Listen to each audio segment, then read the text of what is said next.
Yo, podcasters, check it. We here to thrill. Talking 80s flicks, ain't gonna drink our fill. Got our brews ice cold, turn the volume up. From Top Gun to Ghostbusters, never get enough. Collaborate and listen to our reminiscing. Back to the Future and the Goonies crew. Pop the top, sit back, got a beer or two. Rock those big hairstyles and neon light craze. 80s tunes in the mix, rocking all our days.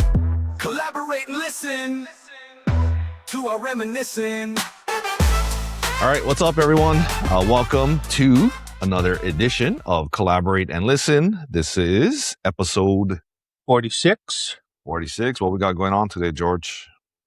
Today, we are going to the beginning of a decade that we have chosen to showcase in this podcast or YouTube channel or whatever you want to call it. So we went all the way to 1980, stir crazy. Stir crazy. We're going a little stir crazy today. We are. Yeah, this is a fun one. I know, I think Keith brought it up at the last. He wanted to do this one. It's from 1980. Do you remember why we chose this one? I know he's like, I got it. Maybe just because it was 1980. Kind of like just get it from the start. I'm not sure. We'll ask him. Keith will be joining us later. I'm trying to think. But I know it was we picked it in the middle of the episode. I mean, like at the back end of the episode. But yeah, we picked it while we were still filming the last episode. Yeah, I think Keith had the suggestion. Like he came with it. He's like, I got a good suggestion for the next one. I forget. Yeah. But it was a good one. Like Stir Crazy, Gene Wilder, Richard Pryor from the 80s. They were like, Richard Pryor at the time, I mean, he was just like the biggest comedian at the time. It was a box office hit. I mean, it really from what I read and everything, it was it was both of their biggest movies.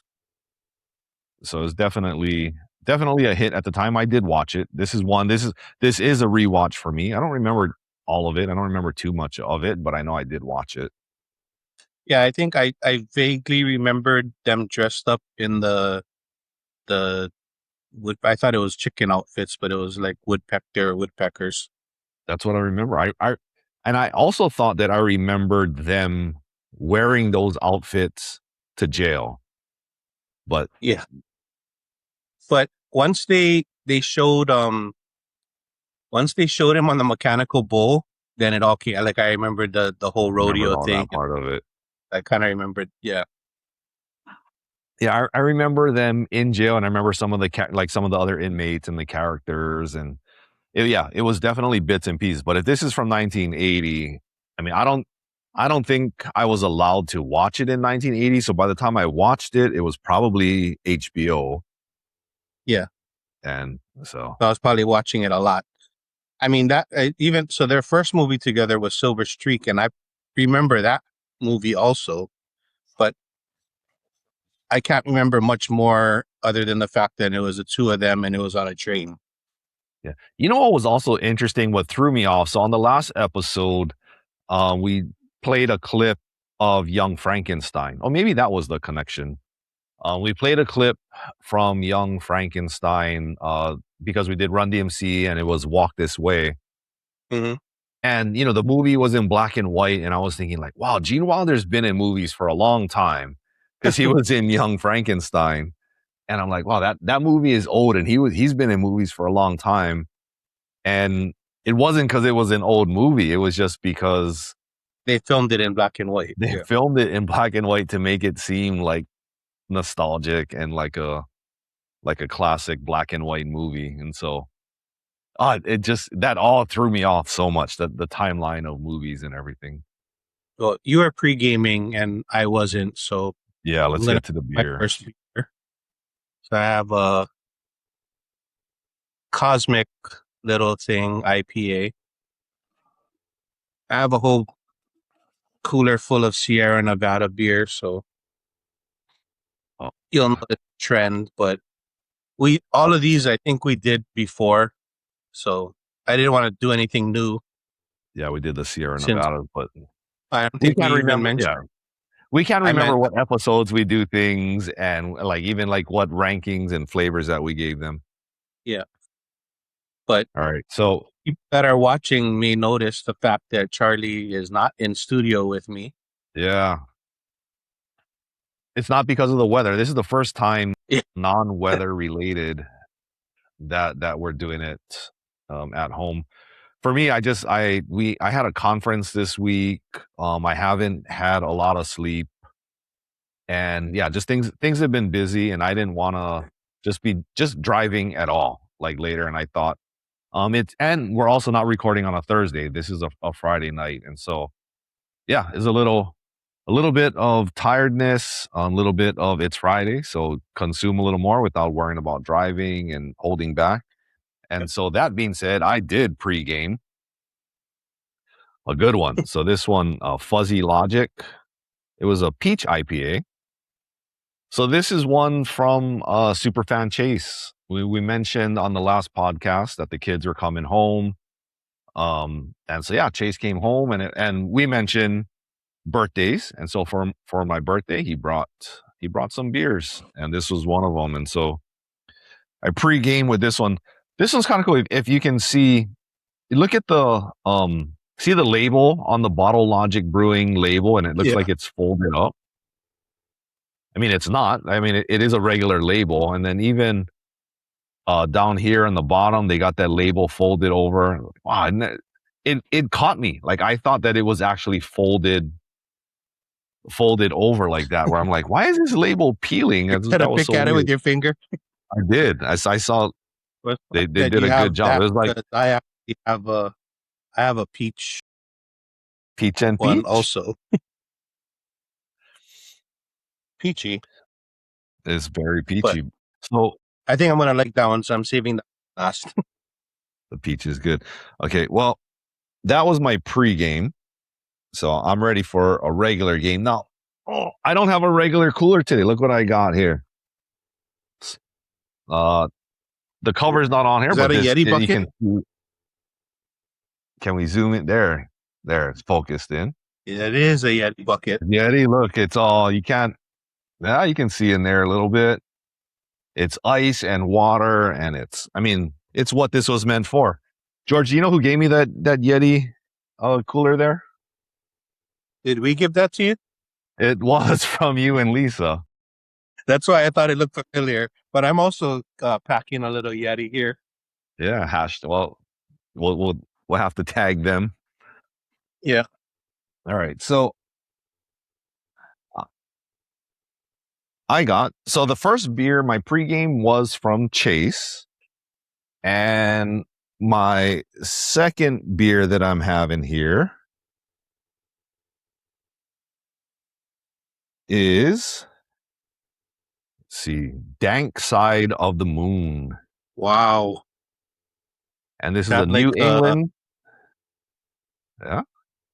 I mean, the Dank Side. Well, that's a clever name, Dank Side of the Moon. that a Pink Floyd reference? Dark Side of the Moon? Could be, right? And zoom in there. Third Planet Brewing. And I also have this glass chillin', little hop on that side. But we also got more cups. So, George, I got one for you. This one's for me, but this one came from Superfan Austin. Nice. Mentioned that he was coming down. And so Austin and Chaylin and Ashley, daughter Ashley, came down, and they also brought beer and some cups from all the way from Florida. So this one came all the way from Florida. So it's the only brewing. It's in Niceville, Florida, which is right where they're from. Niceville, dry hopped with Citra, Mosaic, and El Dorado. So here's Well, I got to meet Austin for the first time earlier this week, and he decided to flex a little movie knowledge on me. He did good. That was fun. Yeah, so we had dinner while Ashley and Austin then were here. We went out to dinner at Side Street, and George's daughter Haley was working at Side Street, and so George had to come pick her up, and we're like, okay, come down early, let's have a drink. And so yeah, we got together the other night, and yeah, we did a little Batman quiz. So, Austin's knowledge of movies is also pretty good, especially the Marvel, the DC, like all the whole universe and everything that's going on.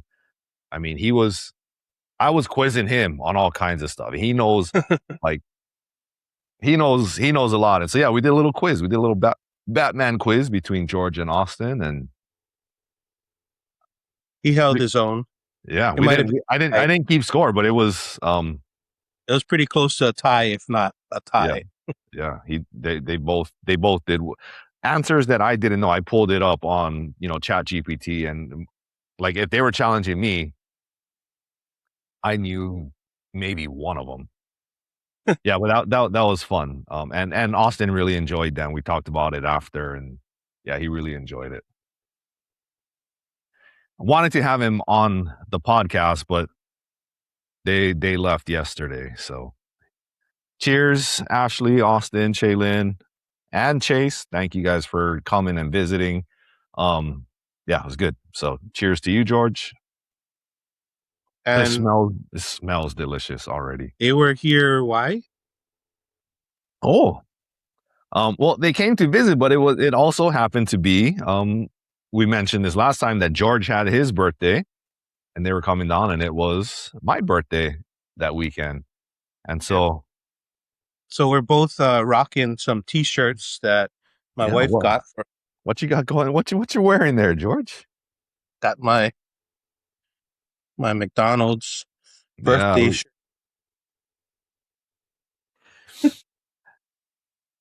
So yeah, we got our birthday party shirts on. Now official, after the birthdays have both happened, we can say happy birthday, George. Yeah, happy birthday, Charlie. Thank you. So I'm drinking out of this glass, but this is what I was gonna bring to your house. If we record at your house, I was gonna bring these glasses. Do you recognize these glasses? Anyway, these, if you look inside, there's a M on there. These are McDonald's glasses they're from 2007, so they're like 20 years ago. The collectors, they have their collector's glasses, and it was a collector's glass. So this was Shrek the Third, from 2007, so almost 20 years ago.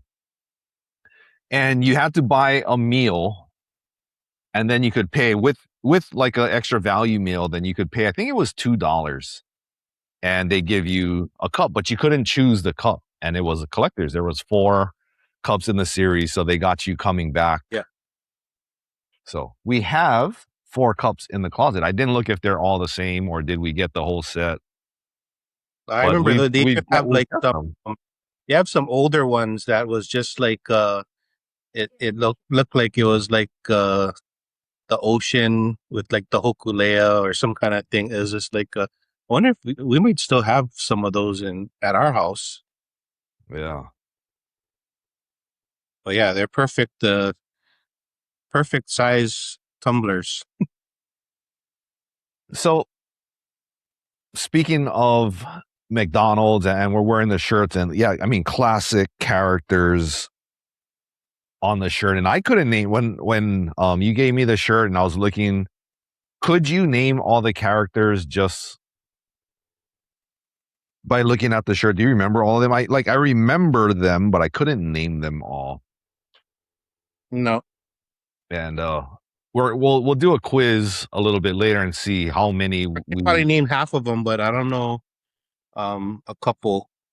And there's more than these, and yeah, we'll save that for a little bit later. But I had my birthday party at McDonald's, the shirt says. Did you ever have a birthday party at McDonald's? Superfan Tutu might have to chime in on this. I don't recall ever having. I remember having one at Farrell's, but I don't recall having one. I know they used to have like a little separate party room, especially at there was a McDonald's close by where I grew up. So Kahala Mall had Waialae Bowl, and then there was McDonald's that was connected to it, and yeah, they had like a separate I party room. definitely attended a birthday party at McDonald's. So if Oh yeah, yeah, if definitely. it wasn't for me, I'm pretty sure I remember it was like Jay or somebody, a bad boy Hawaii Jay, super fan. Well, I don't know if it's super fan Jay yet. He still has to listen and comment on an episode. So Jay, if you're listening, you can earn some extra status if you're listening, or somebody tell him to listen. But he sponsor bad boy Hawaii sponsor Jay. I'm pretty sure I remember playing games over, like getting our Happy Meals and having a party there. And I remember like tying balloons to string on your feet, and then you had to run around and try and pop other people's balloons. I specifically remember playing that game at a birthday party at McDonald's. But what I do remember is that at the birthday parties, they'd bring out Happy Meals. But the Happy Meals at the time that I remember came out in trays. You remember Happy Meals coming out in trays? I remember the trays. They're good for body Well, surfing too. But there were trays for Sandy Beach. I don't recall specifically the Happy Meal coming out on the tray. I don't know if it was okay. I do remember the boxes, and you could there was mazes and questions and puzzles. Yeah, Lego games. I mean, all right. Oh, what do you got there? I don't see a lot of games here, but I did get a Happy Meal. Yeah. Oh, look what I got. All right. So, shall we dig in? I mean, I don't have any fact checks. So before we get to the movie, maybe we'll explore a little Happy Meal here. Yeah. All right. So, what kind of Happy Meal did you get? I got the 6-piece chicken nuggets. Yeah. So I saw they didn't have a lot of for a Happy Meal. It'd just be a cheeseburger or a hamburger. That was your two options. That's all I saw was like hamburger and nuggets. And nuggets weren't even like original. So anyway, I got a hamburger. All right. So Happy Meals used to be, right, a burger, fries, a drink, and a toy. Oh, do you remember cookies, McDonald's cookies coming in Happy Meals? Oh, yeah. Yeah. Oh, I love those McDonald cookies. I think they were called like McDonaldland cookies. Cookies, right? Mm. It was like a chocolatey chip cookie. Yeah. And they had the ones that came in the box that you could buy separate too, like those other cookies. All right. Is this a toy? Okay, so this is like our unboxing. All right. What's in your box? I got something. I don't know what it is. Did you get something like this? Yeah, I do. Outside of the food, I do have a box. All right. So here's mine. I mean, it's normally the same theme at all McDonald's. Look, it is. Yeah, look on the side. Yeah. Oh yeah, yours is different than mine. Oh, I might have to go start collecting Happy Meals now. All right, BT-21 spaceship. All right. Wait, when I saw BT-21, I thought this is like BTS, like the K-pop group. Yeah, look at your box is a different size. Like it's a different shape too. Mine is square like that. I wonder if you got a toy. I got stickers. Okay. Well, I think it's stickers. Here's what I got. Or not what I got, but I'm hoping I want let's go with Tata. I hope I get Tata. I got activity stickers and I got bonus stickers. All right. Well, if I have an actual toy, then I think I'm winning I win on the Happy Meal toy.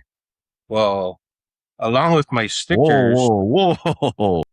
I got I don't know what this is. Yeah, that's an activity there. Okay. Come on, Tata. Oh, look, they wrap it with tissue. Oh, it's a game because I can scan to play. So my stickers. Oh,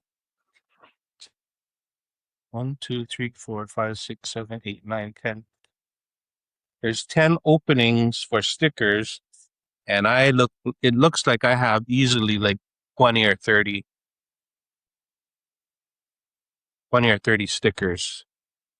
All right. Am I happier or am I disappointed then that I don't have the stickers? I'm not sure. I think by the time I figured all of this out, my food would be cold. All right. Well, I did not get Tata, but I got the cover. I got the B-21 spaceship. So here's the. Oh, Now, I don't know, like I pushed through on the bottom. I don't know. is that a decoder ring? I don't know exactly what it is. It's like a little lock. This really has become an unboxing episode. But this, like when you give kids like a VHS, a VCR, and you say like, oh, or like the old telephones, and you're like, oh, see if you can call someone on this phone. They're like, and they don't know how to use it. I feel like that's what I am. Like you're giving me.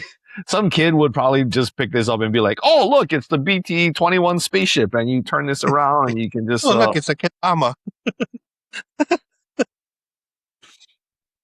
All right, I'm gonna have to do some research. It doesn't come with instructions or anything, or maybe that's what it is. It's just this. Maybe if you scan the. Right? It's like this, and they're going, and then it's like 3, 2, 1. Oh. Takes a lot of creativity for that one. That was the takeoff, and then. Oh yeah. Smooth landing. All right. Now, I do know McDonald's, with we're talking about their McDonaldland Hamburglar, and they had all of the characters. And even with Happy Meals, there was a lot that they went away from the characters because McDonald's went and tried to be more healthy, and the characters just promoted like the fast food options. And I heard something about them stopping a lot of those characters because of trying to be more healthy. That being said, apple slices, I don't know if you like, I felt like you could have options before of getting applesauce or something else. I've never had apple slices in a Happy Meal, but I haven't had a Happy Meal in 20 years.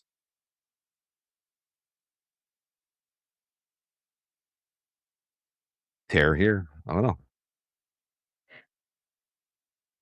I can't let one up me.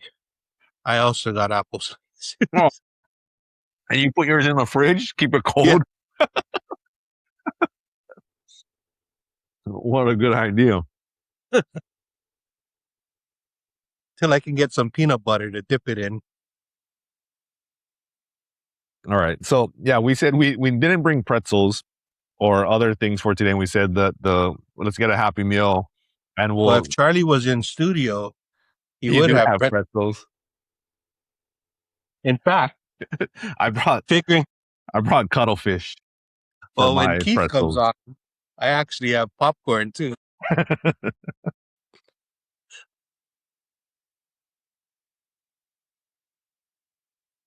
Okay.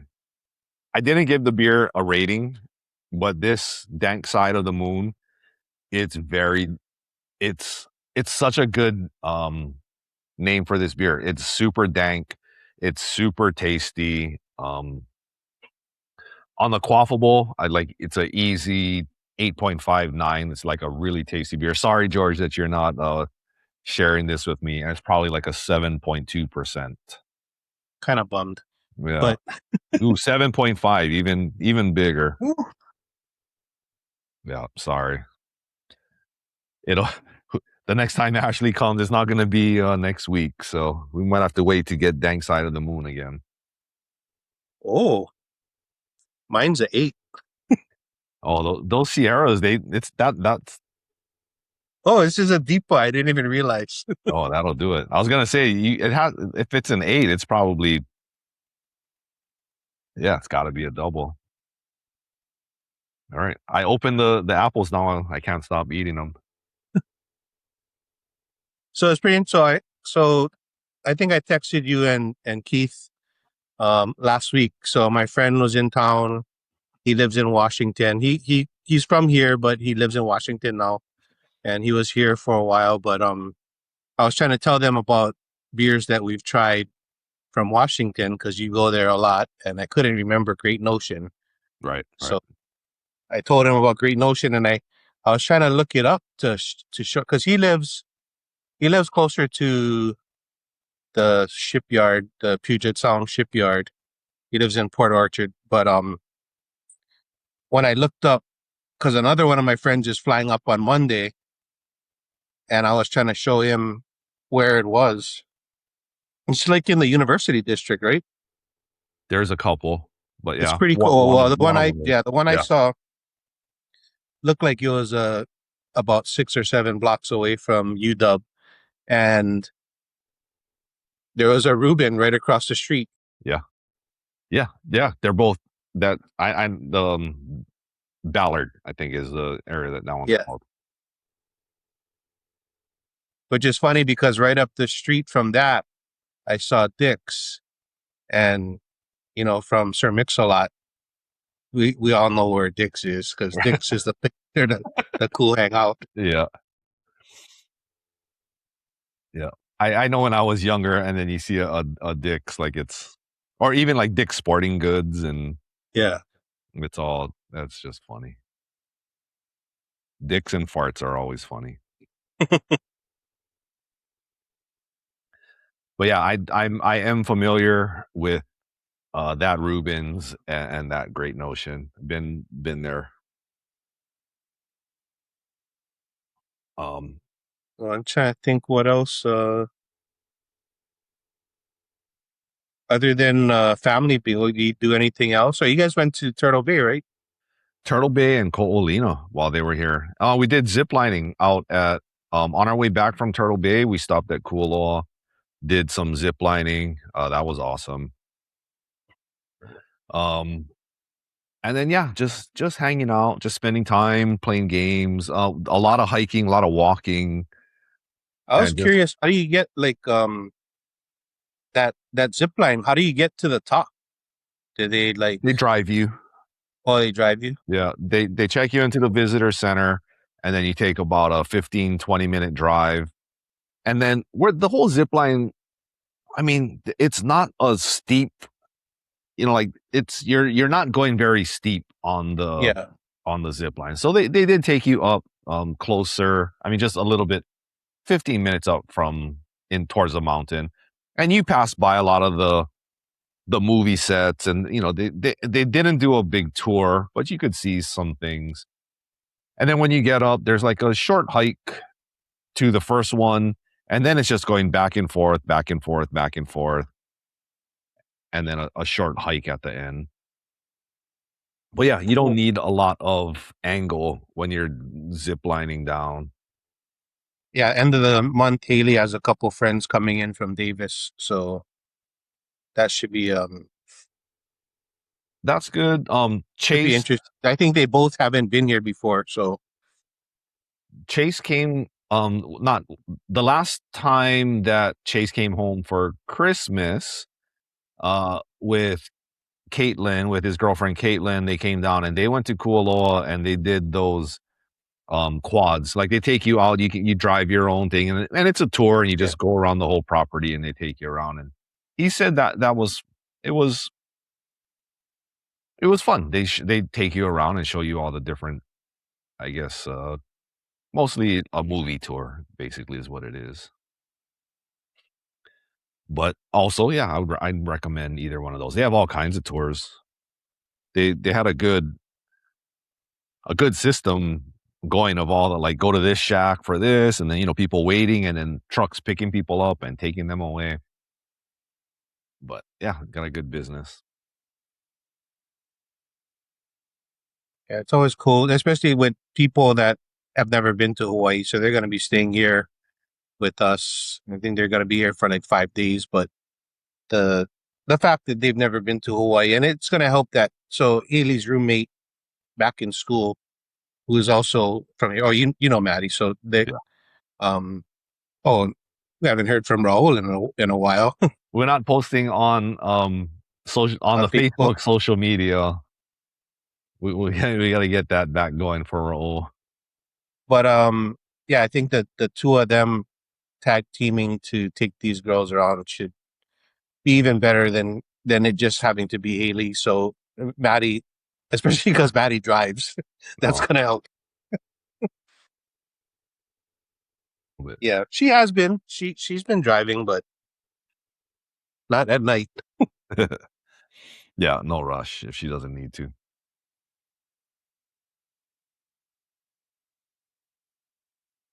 All right. Well, is it that time? For Yeah. So I don't have any fact checks, and that was we'll talk a little bit more McDonald's, but yeah, thank you, Lisa, for the shirt. It's a fun shirt, and yeah, yeah, good. We didn't get to do a birthday episode, so that was our birthday segment yeah, for this year. taking place of our fact check since we didn't have any. Yeah, which is good because we covered a lot of facts for Red Dawn. Yeah, All right. Well, that being said, it's now time for Be Kind. rewind. All right, and Damn, today's this sound effect there. Okay, so today's movie is Stir Crazy. Quick synopsis. I don't even know their names in the movie. I just know is like, oh, which one was Gene Wilder and Richard Pryor. So Skip Yeah. Donahue, who is Gene Wilder, and Harry Monroe, Richard Pryor, are struggling actors living in New York City. Looking for a fresh start, they head west in search of work. Almost immediately, they're tricked into unknowingly participating in a bank robbery and are sentenced to 125 years in prison. Inside, they meet colorful inmates, sadistic guards, and survive prison life while trying to prove their innocence. Their unexpected ticket to freedom comes when they're chosen to compete in a prison rodeo, giving them one last chance to escape and clear their names. All right, so real quick, main cast: Gene Wilder, Skip Donahue, Richard Pryor was Harry Monroe, Jo Beth Williams was Meredith Richardson, Craig T. Nelson, Coach, was Deputy Ward Wilson, Barry Corbin was Warden Walter Beatty, Richard Keel was Grossberger, and Erlen Van Lit. Do you know who that is? Is that the big guy? That's what Richard Keel is, Grossberger. So Erlen Van Lit is also Grossberger, but he's the physical performer. So I guess he's the stunt man credited as a main cast. We're gonna have to Interesting. we're gonna Interesting. have His to name. fact check. Yeah. That guy. I just figured that was the guy's name. So there's two Grossbergers, and one I think did the acting, and one did the physical. Yeah, I'll have to go And you look know that what? up. When I did the rewatch and I saw him, I swear I was like, this guy's been in a lot of movies. And then when I looked him up, he really wasn't in a lot of movies. He was in Running Man though. Oh yeah. Oh, as the the big guy in Running Man, like Yeah. I forget what that character's name was, but I do remember that. The director was also Sidney Poitier, Yeah, that was pretty interesting. and I know his name, and he is an Oscar-winning actor, not known for directing, but he directed this movie. Yeah. And So I I don't know kind of what caught else he directed. interesting because a game that I like to play a lot or I used to play a lot, is called 6 Degrees to Kevin Bacon. which is actually taken in part from the movie 6 Degrees of Separation with Will Smith, who kind of tricks a couple into thinking that he's Cindy Poitier's son. Oh, really?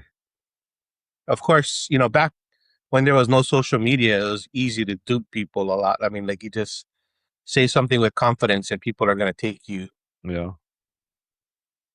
I don't want to say like, oh, you're black. for your word. I'm black. Yeah. He's black. Yeah.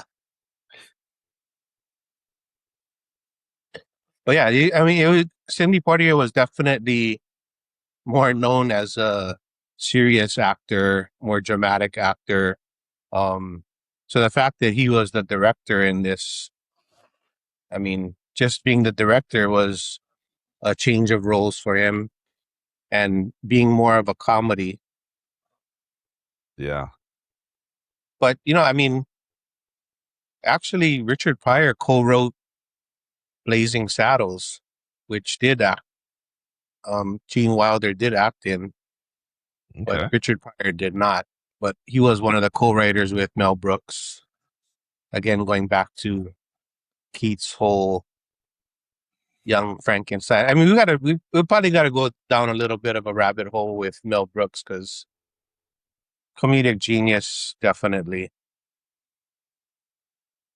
Okay. Well, I I mentioned this to George on our pre-recording that because we're not in studio, I'm like actually sitting on my computer, and then when something comes up with like, I didn't know, like I know it says here that he's a award-winning Oscars. Like, well, what I wonder what he won for. Well, I got it for you. So Sidney Poitier made history on April 13th, 1964, To share with becoming love. becoming the first black man to win the Academy Award for Best Actor. He won the historic award for his role as Homer Smith in the 1963 film Lilies of the Field. Drop. I bet you that's not a comedy. Best Actor nomination for The Defiant Ones in 58, making him the first African American actor nominated in that category. So,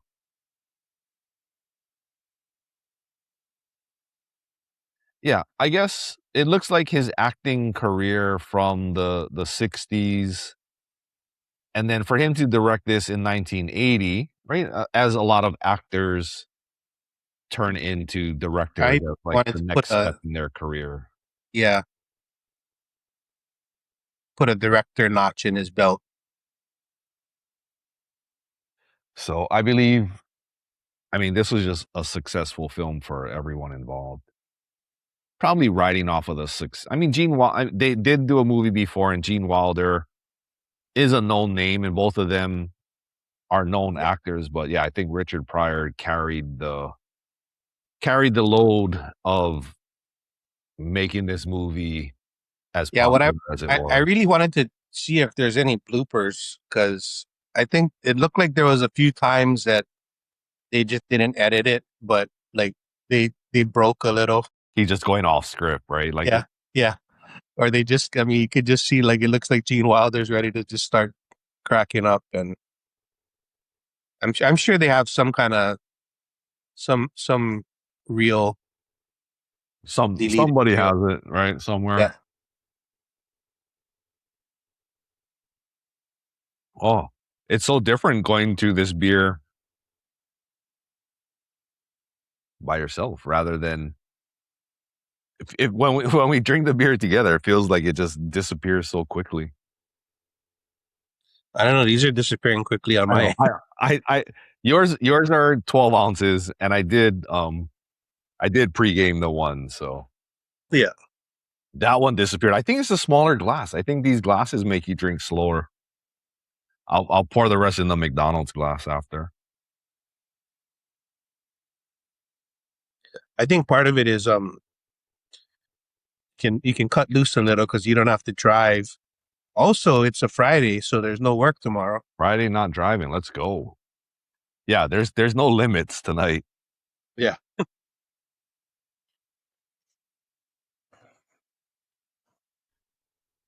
But yeah, I did I did read a lot about Richard Pryor just improvising a lot. This movie was a lot of him. I can imagine Gene Wilder improvising a lot too.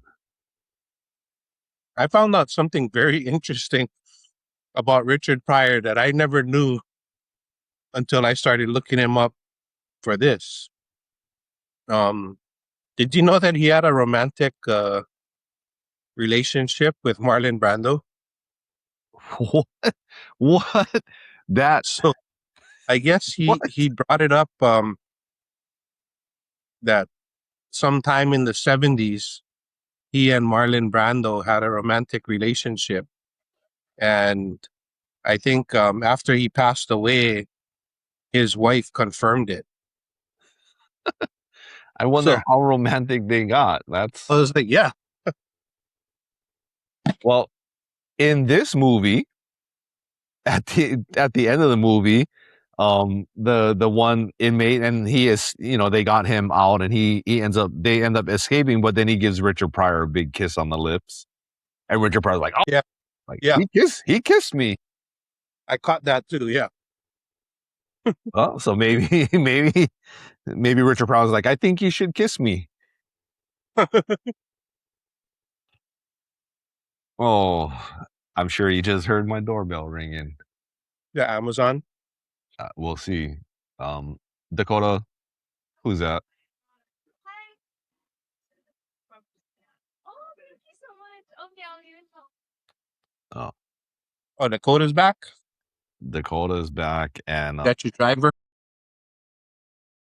I'm going. Oh, so tomorrow I'm meeting up with Superfan Taisha Oh, and Jägermeister. Tommy and Superfan Guy. So we got yeah. So I asked Dakota to bring me down tomorrow. We'll see what's happening. But yeah, I'll I'll probably have some Jaeger stories tomorrow because I'm also getting a ride and not driving, so that might be a fun one. But yeah, that was my neighbor. They just got back from Japan and dropped off some stuff for us. Very cool. Omiyage from Japan is always good. There's nothing bad, right? Yeah. The only bad thing that I don't like, okay, so it's weird because I love scallops. Like, go to the restaurant, I'll look for scallops and order that. But the dried scallops, like, I don't like that at all. Everything else from Japan, I think I like. I would probably eat it, but it's not something that I know what you're talking about because Yeah. it's actually kind of like it's Like almost like cuttlefish. tough. Yeah, yeah. But it's like cuttlefish, but it's kind of seasoned that way. It's like the size of a Tums, Yeah. but Yeah, a little circle with a tail Yeah. on it. Like looks it's a nothing little like too- looks nothing like the scallops I order from the restaurant. yeah.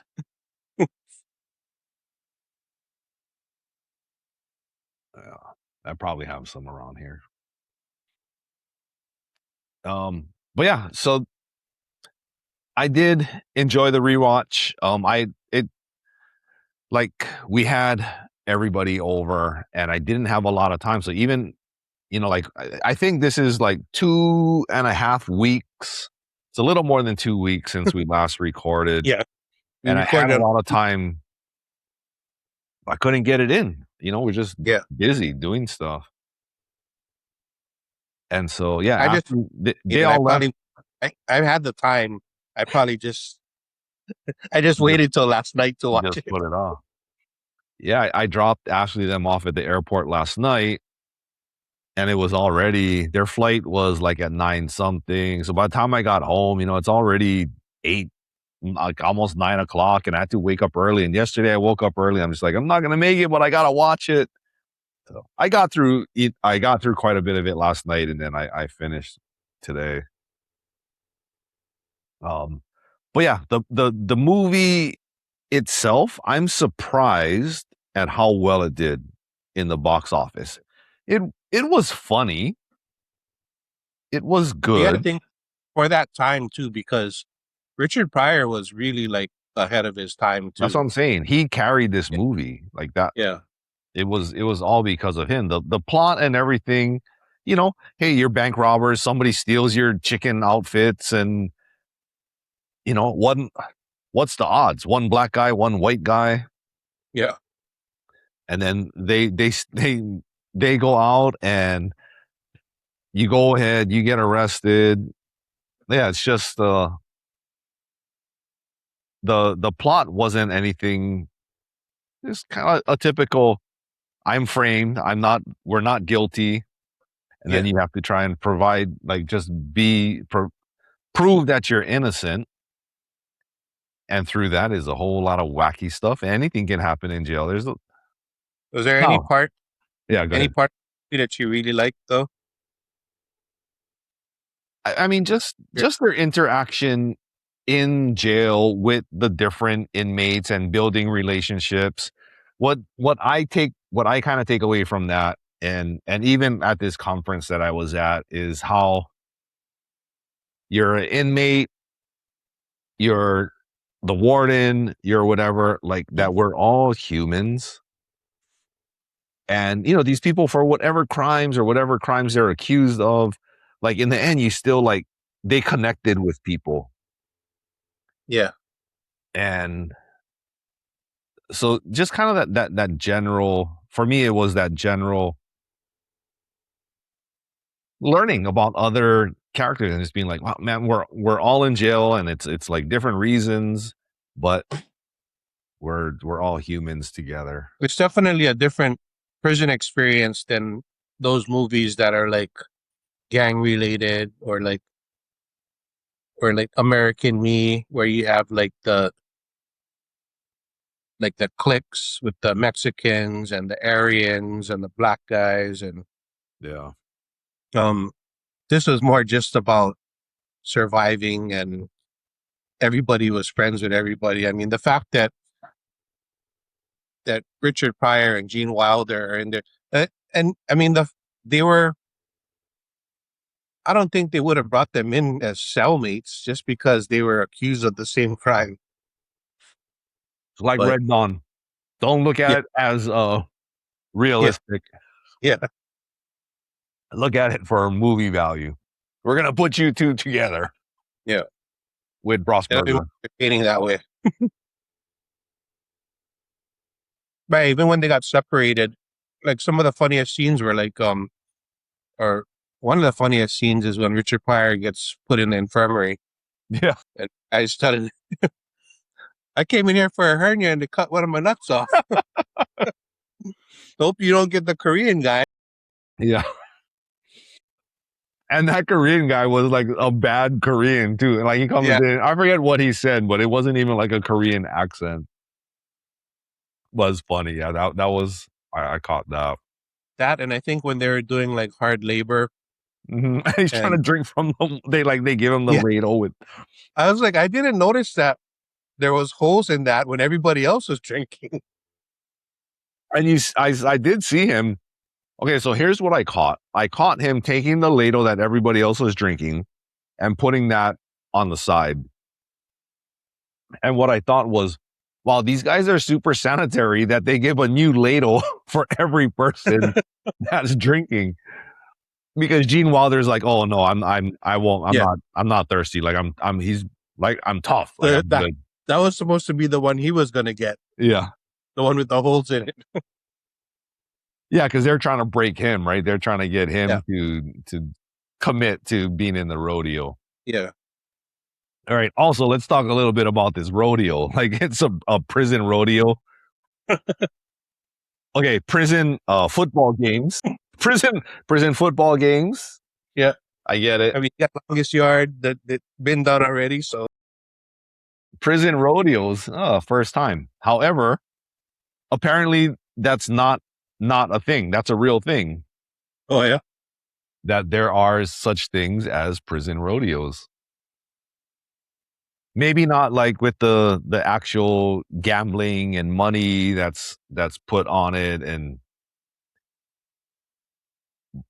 but apparently that's a thing. I wonder if it's similar to like what is it in Thailand? They have those Muay Thai fights. And if you win like so many fights, you'll be set free. It's like but nobody ever makes it. It's like Running Man. We'll give you a challenge. Jim Cotta. Jim Cotta. I tell you, that's real. Go get on, and we give you secret. Yeah. World-class gymnast gets injured, can't compete in the Olympics. He can compete for his country in Jim Cotta. Yeah, for life. Like that's.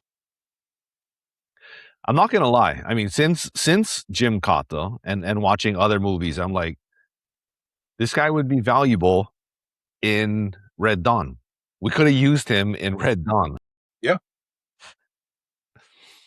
I mean, with all the weapons and things that they put together in Red Dawn, if they just had somebody with a little more gymnastics, There was probably a few capability, situations where they could have used the pommel horse right? dive. Yeah. I mean, a little the background and the scenes in Red Dawn, it would have been hard to get rings in there. Like it was just a pommel horse they could have done with, but Those things, apparently, they just show up in the middle of a town. So yeah, but at least you had a town with ceilings that you could have rings coming down from. I mean, Red Dawn. I mean, I don't know. Where are you gonna get? Where are you gonna get rings from? The trees, maybe it could have happened. Could have used them. They could have used them. I mean, there was a bunch of them that died. We talked about Jennifer Grey made it, but they didn't all make it. yeah. If they had Jim Cotta guy, I think it would have been a different movie.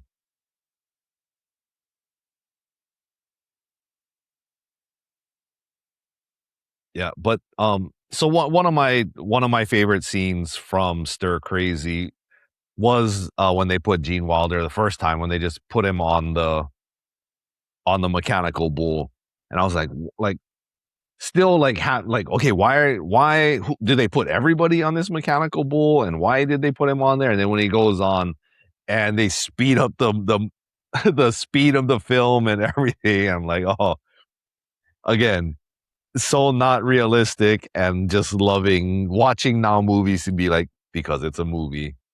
Well, there's some stuff that it seemed like they edited it out, but so like in the beginning when he said he was a store detective, All right.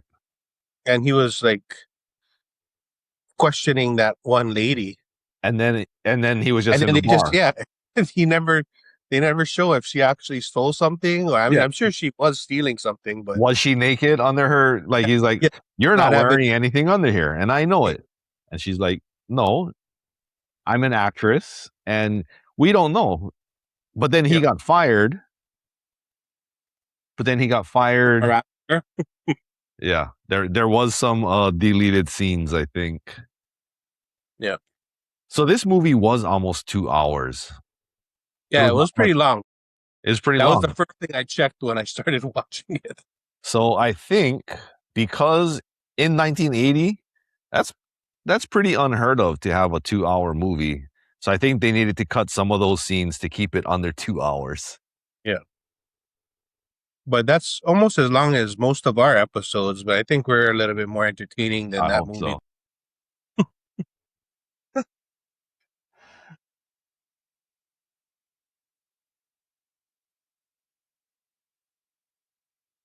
All right. But yeah, I mean, the rest. So in that movie, we talked about how you mentioned Craig T. Nelson being coach. He was in a long running series called Coach, where he was the coach. But it seems like we're slowly starting to build a millennial fan base. Okay. So those people might recognize him more as Ryan Reynolds' dad in The Proposal. Proposal was a good movie. That was a good show. And another movie that we may or may not showcase at some point, Action Jackson. He was also in that. Oh yeah, he was in Coach. Coach was a comedy, and Mhm. to me, he was a comedian, and I know him most from Coach and Poltergeist. But I know when I saw him in Coach as a comedian, I thought, wait, this is the guy from Poltergeist. He's not even a comedian, or he's not even funny. And then you see most of his other roles in movies, and it's not really that. Yeah, he's more of a dramatic actor. Yeah, Coach was an outlier of who he is, and yeah, it was weird because when I think of Craig T. Nelson, and how important is the T? Was he like, there's a lot of other Craig Nelsons, and you need to make sure you put the. What does the T stand for? I don't Is know. it Tiberius? Because that's what James T. Kirk's middle name is. Who else has names that you have to give the middle initial? Samuel L. Jackson. Samuel L. Jackson is a good The one. L is for Lawrence Fishburne. That's what he said. Yeah, there's oh my God. All right. I don't even know why, again, that I try and think of names in the middle of drinking beer under pressure. Because I'm sure we're going to get through this podcast and I'm going to be like, this one, and this one, and this one, and this one. Well, not even celebrities. Susan B. Ross. All right. That's an important historic figure.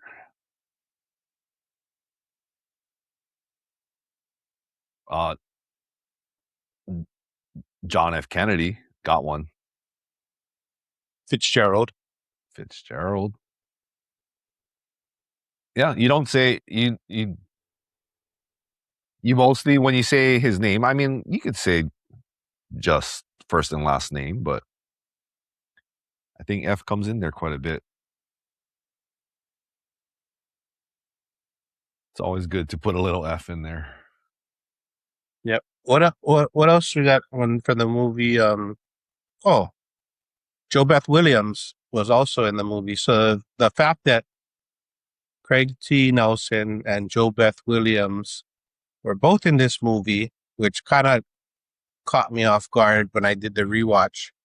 That led me to discussing with you earlier that our Halloween episode should be Poltergeist, where they're both the stars. Yeah, main stars. In this movie, they both had roles, significant roles, but yeah, in Poltergeist, that's main roles. And I didn't know her name from Poltergeist either. Now I do. All right. I'm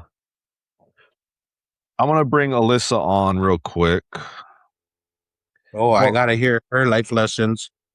I'm also ready for my next beer, so I'm gonna see what's in my Happy Meal too after this too. I ate the apples. Yep. I'm ready to move on to a rad little thing. That one sounds good. All right. Let's again. Red Dawn. Wait, hey, Dropped in 1980. Alyssa, what are you talking about? Red Dawn. Okay, so we are recording live. So George and I are on the podcast, and you're joining us. So say hello to everyone. Hey, George. Everybody listening. Thanks for having me. Okay, live on mic. Let's roll. Quick facts. Red Dawn. Wait, Alyssa.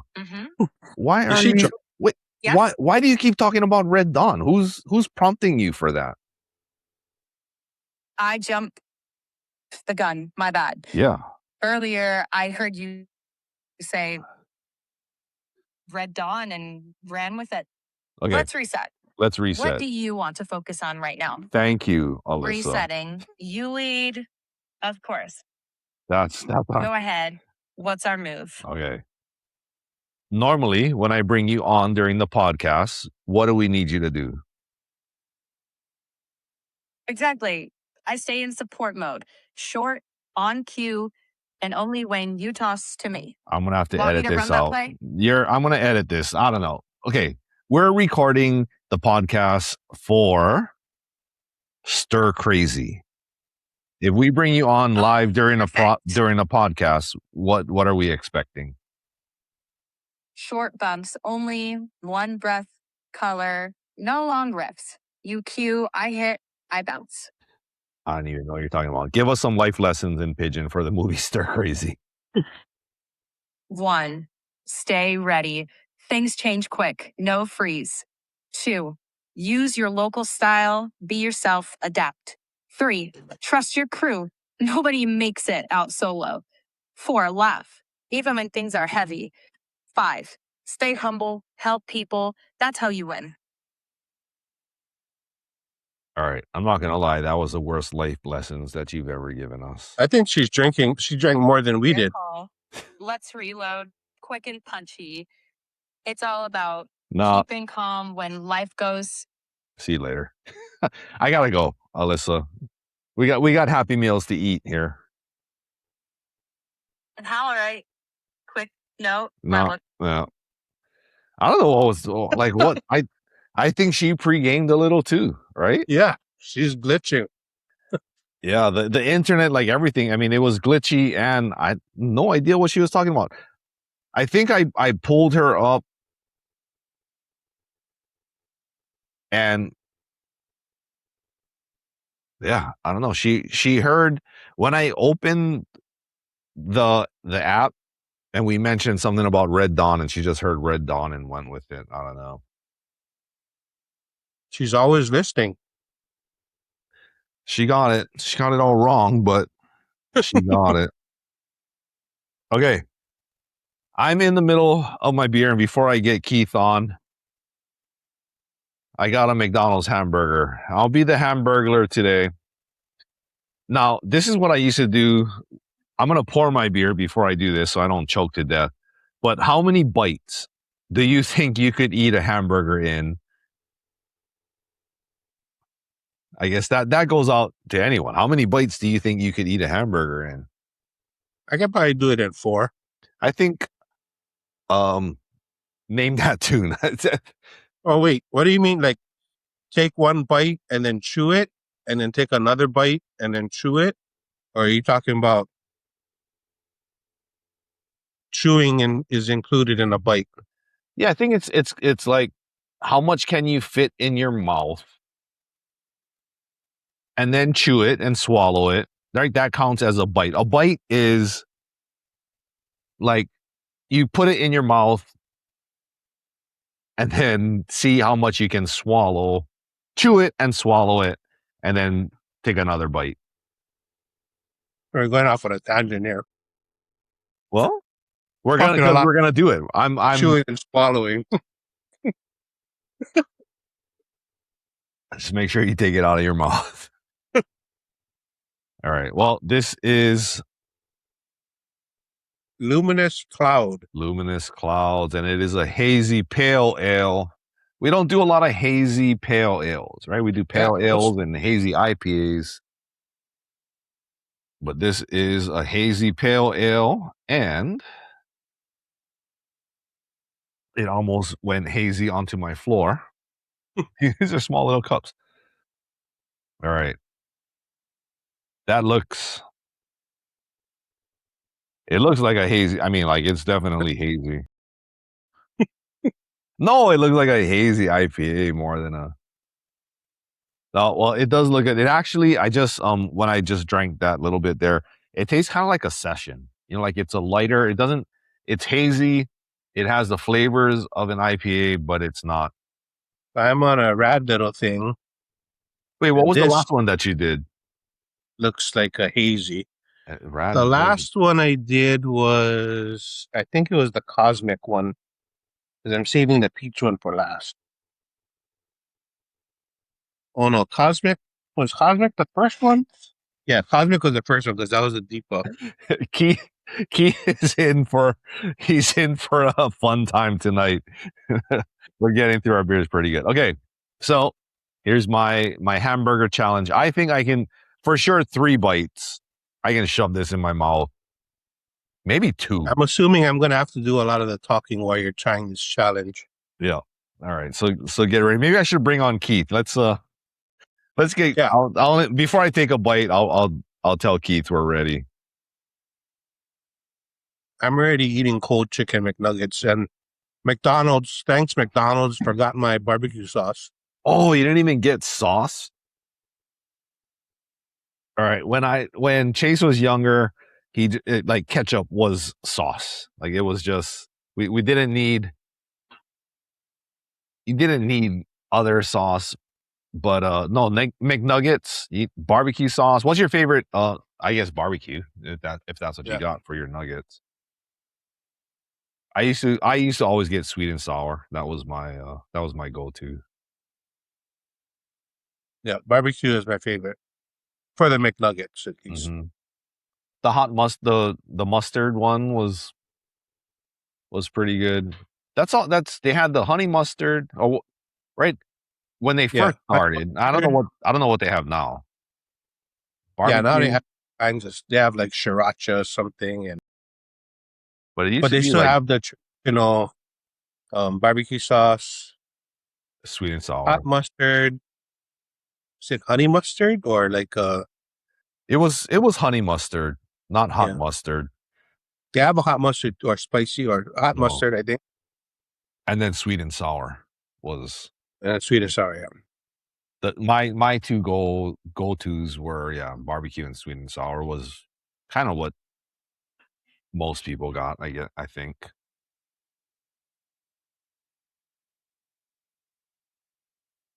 All right, Keith, hurry up so I can chew on this. Well, there's a couple of French fries in here. I'll do some French fries and then little luminous clouds. Wait, are we done with the movie? Yeah, I think so. Okay.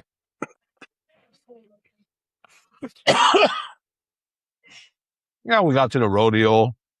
They escaped. They got out. That was good.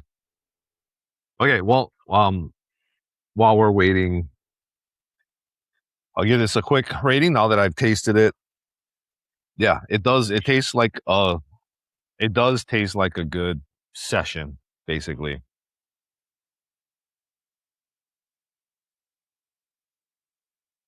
It's good. Not as tasty as the New England style, but I'll give it a solid 7.5. And it tastes like a session, so I'm going to go lighter on this, but probably like 5.5. Hazy Pale Ale, dry hopped with Simcoe, Citra, and Amarillo, and it is 5.2%. It's pretty close. Oh, aloha! Aloha. Happy Aloha Friday. It is Aloha Friday. No, I'm glad till Monday. Looks like I was the only one that dressed up for the occasion, but you just sorry. Oh, we're dressed up. Sorry. Right. I had my birthday party at McDonald. So, I mean, sorry that your birthday is not around in July there. Yeah, I did. Yeah, it's all right, guys. Yeah, but I do appreciate the Aloha shirt there. Yeah, not only is it Aloha Friday, but you know what else it is today? Tell us. It is International Beer Day. No way. Yes. All right. I love it. International Beer Day was founded in 2007 in Santa Cruz, California. And it says the purpose was to gather with friends and enjoy the taste of beer. Check. Okay. To celebrate those responsible for brewing and serving beer. All right, we got our check. Oh, you got a fancy one. Yep. All right, well. Check. And to unite the world under the banner of beer. I think we're doing that today, guys. So it's pretty similar to the World Cup then. Yeah. Minus the flopping. Yeah. So, Keith, are you familiar, and George, are you guys familiar with the word imbibe? Imbibe? IMBIBE. No. Imbibe. That related to us drinking? It does relate to us drinking. There is a bottle shop, like a tap room in the Seattle, Kent, Washington area that we go to, and it's called the name of that shop is called Imbibe. And so we went there one night, and it's like, why? Like, what is Imbibe? You just kind of look on Yelp, and you're looking for a beer place, and then on their wall they have a big definition of imbibe, and it basically means, like to drink and enjoy with friends. Kind of like what you just said. Like to drink and enjoy with friends, and then they have like a little. It also like in particular like alcoholic beverages. Imbibe is not just like to hang out with friends and have soda or iced tea, but specifically alcohol drinks. So to imbibe is exactly what we're doing here today on National Beer Day, is to imbibe with our friends here. Iced tea, like the rapper iced tea? Speaking of iced tea, there's a TV show that's on like Hulu right now called the Nation's Dumbest. Oh yeah. And it's a game show that they give them logic problems and tests and all that, and they're trying to if you were the smartest for that episode, you leave, and at the end you're going to be left with one person. I'll just say iced tea is still on. All right. So, Keith, I've been waiting for you to get on because for our McDonald's birthdays, George and I bought Happy Meals today. We did our unboxing. You can watch back and see what we unbox. We got I got toys, George got stickers. But I got a hamburger Happy Meal. And the question that I have for you is, how many bites do you think you could eat a hamburger in? So you can shove it all in your mouth as much as you can. You can't spit it out, but you have to chew it, swallow it, and then take another bite, chew it, swallow it. How many bites do you think you could eat a hamburger in? A McDonald's Happy Meal hamburger, 2 bites. 2 bites. That's what I'm saying. Like, I think I can do it in 2 bites. 1 bite is like, you might choke yourself. And the rest of the people in this house just left. So if I am choking, I don't know, make a phone call, call somebody to come get me. So I'm a big 4th of July Nathan's hot dog eating fan. You don't even have to chew it. You dunk it in water. So if you were to get a big glass of water, dunk your hamburger in the water. So here's what I do have. This is my cooler for today. Yeah. Is this nice Yeti bucket that George and Lisa got me, and you know what it's filled with? It's ice water, and so I could, but I'm not. All right, so we're waiting for you because George is like, you're gonna do that, and I'm gonna have to talk to myself for like 4 minutes. Where did you guys get the shirts, though? I need the backstory on that real quick. All right, George, while you're talking about that, I'm going to see how many bites I can... How many bites does it take to get through a McDonald's hamburger? All right. So my wife got us these shirts for our birthday. Mm-hmm. And we were actually talking about, because it's been so long, you did it in one. So it's been a little bit now, a couple weeks past our birthday.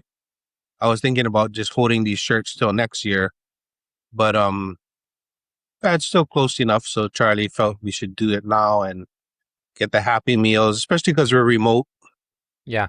So. Well, I like the shirts. I was gonna say 1 bite, but I didn't want to be in the situation that Charlie's in right now. So. Well, my question to him was, do you mean like if I take 1 bite and then I chew, does all the chews count as another bite, or is that just a one and then you can chew as much as you want? Yeah, you can chew as much as you want. Yeah. Whatever you get. How long? Yeah. So George, what kind of Happy Meal did you get? I got a chicken McNugget one. Okay. Did you? Were you able to stick all 6 nuggets in your mouth? Yeah, I had the 6 nugget one. And they jacked me on the sauce. Because as Joe Pesci will say, they screw you in the drive-thru. Of course, he used a different word, but we're trying to get monetized here. Yeah.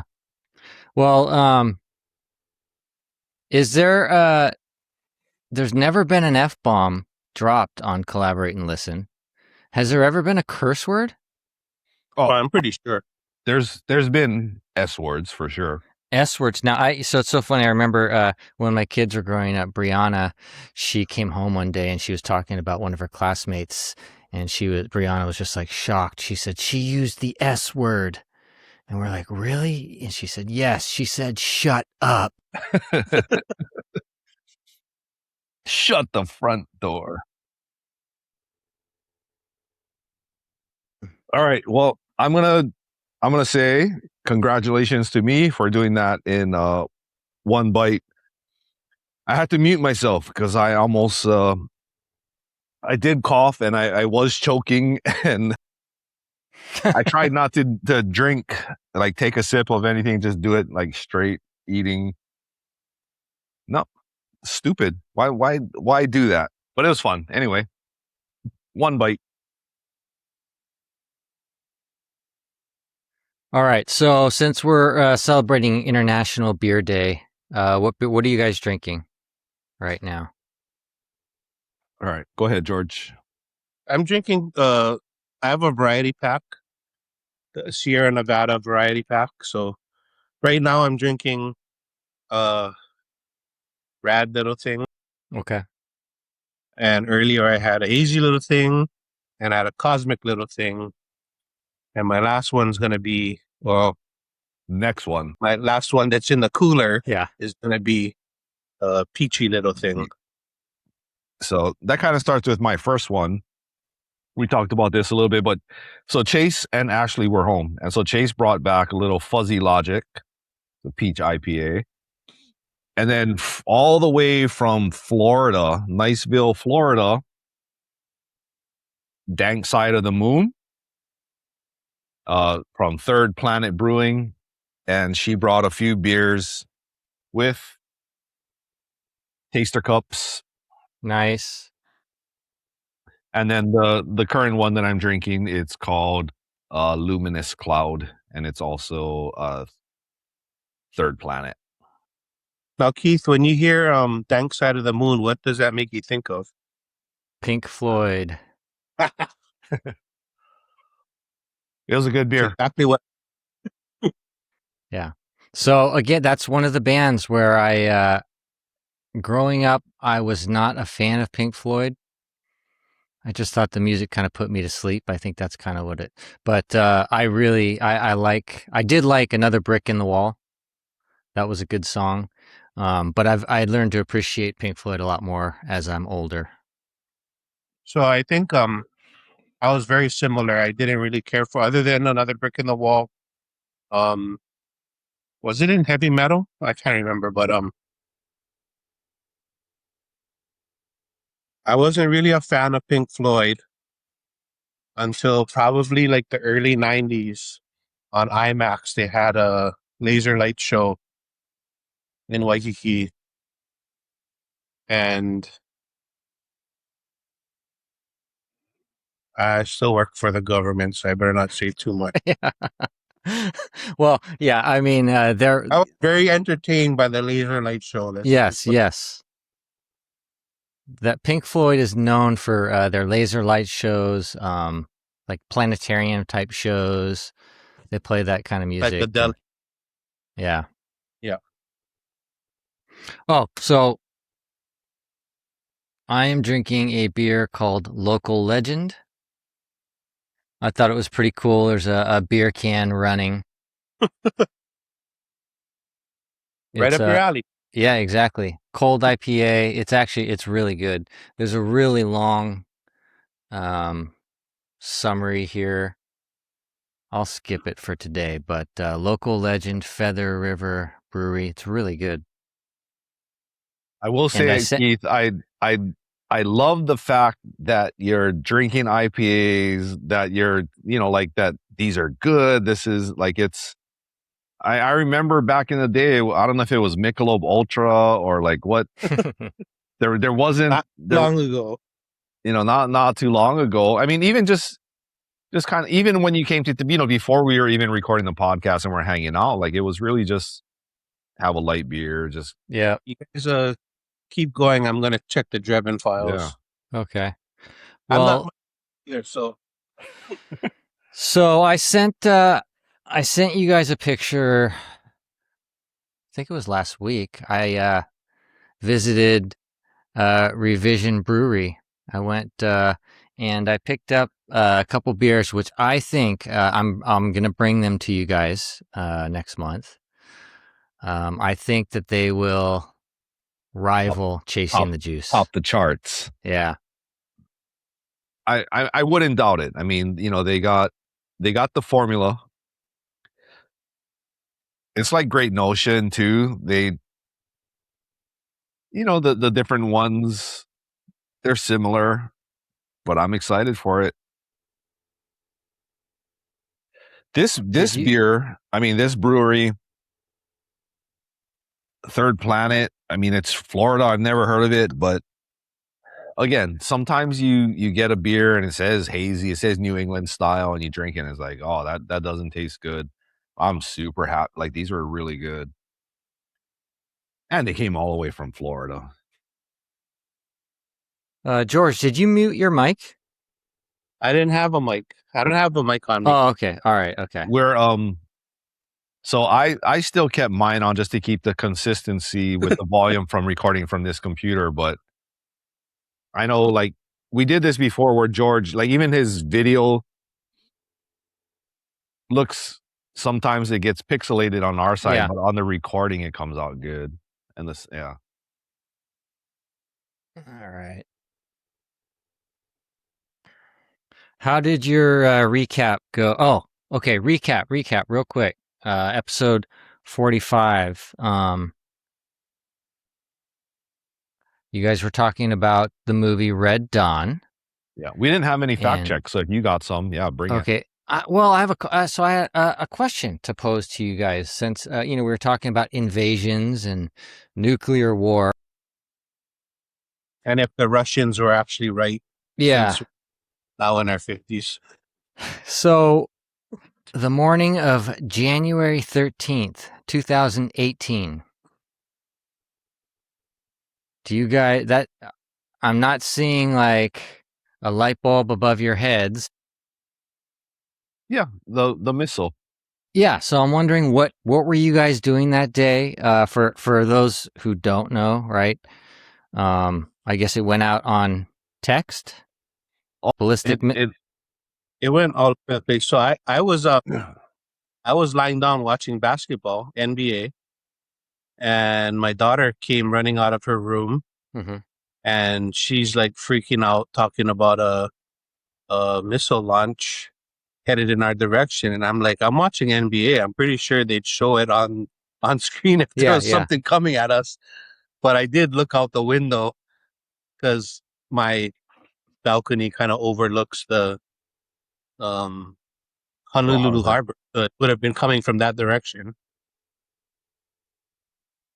So, Actually, no, it would have been coming from the opposite direction. It wouldn't have been coming from that direction. Sorry. yeah.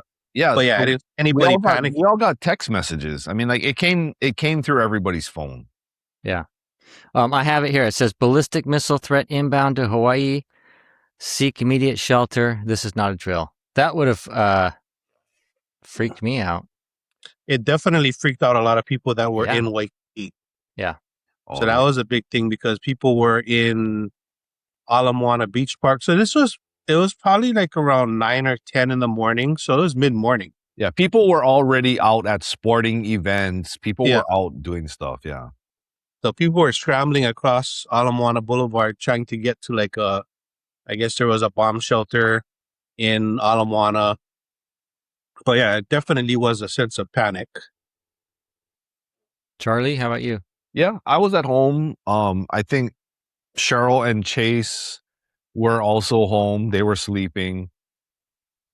And so George, I did the same thing. I was watching TV and got it on my phone. And then we got the missile alert, and I'm like, okay, is that real? It can't be real. And then I was getting text messages from my friends. Did you get the alert? Oh, what's going on? And I said the same thing. I was like, if this was real, then we would get like something on the TV. And I swear I said that. And 2 seconds later, on the TV, it popped up that said something about the alert. Like it popped up on my screen. And I'm like, this is real. Like it's now on the TV. And I remember like getting everybody in the living room, and then I turned on the radio, or I somehow, I don't know what I did, but I was listening to the radio. I think I might have gone in the car to listen to the radio to see what they were saying. And they're like, get away from the windows. Like, because it's nuclear, that you're going to get fallout, and it's not like a bomb. It's like, oh, what are you going to do? If the bomb hits, you're just going to blow up. I'm like, no, this is not a bomb where it's going to land on your house and you're just going to blow up. It's the fallout, and it's this. And I'm just like, what? I didn't go to bomb school. Like, I don't know. They're like, stay away from the windows, go. And basically my family was like, if we're going to die, we're going to die. Our conversation last week, where if you just go under the table, you're safe. I know. I wish that I watched Red Dawn before the missile alert, because then I just would have like gathered my family under the table and be like, we're fine here. My bad. Should have watched that movie earlier. All right. Well, yeah, that's all I had from 45. Yeah. That's a good connection, though. I mean, that's... So what do you guys think of Stir Crazy? Did you watch it? Of course, yeah. I mean, I recommended it, so I watched it. Yeah. And I will say that when the movie started, I was kind of starting to panic a little bit, going like, man, this isn't as great as I remember it to be back when I was younger. It was edgy, and so I started to panic a little bit, but it got better. I enjoyed the movie. I'm curious to see to hear real quick what you guys thought of it. Well, George is ready. Yeah, we're talking that very similar. George is ready to give his popcorn rating. Are you, George? What? Yes, George. Nice. Me too. Me too. If Charlie was here, he'd have popcorn right with. Yeah. I wish I kept my apples. I could have had the. I ate mine already too. I have a. Oh, I got French fries. Okay, so let's hear your popcorn rating then. Who first? Me first? Yeah, go ahead. I definitely felt the same way, Keith. When I first started the rewatch, I was like, man, I remember being entertained more by Richard Pryor and Gene Wilder. Yeah. And I think I fell asleep the first time in the midway point. But I was, as usual, I'm normally pretty tired when I'm doing these rewatch. And it took a couple attempts for me to actually get through it. But actually, once you get through the midway point, it seems like a lot of it gets garbled up. And then I think it's like right after the point where he rides the electric bull, it starts to make a turn for the better. And it definitely picks up. I'm going to give it 1, 2, 3. I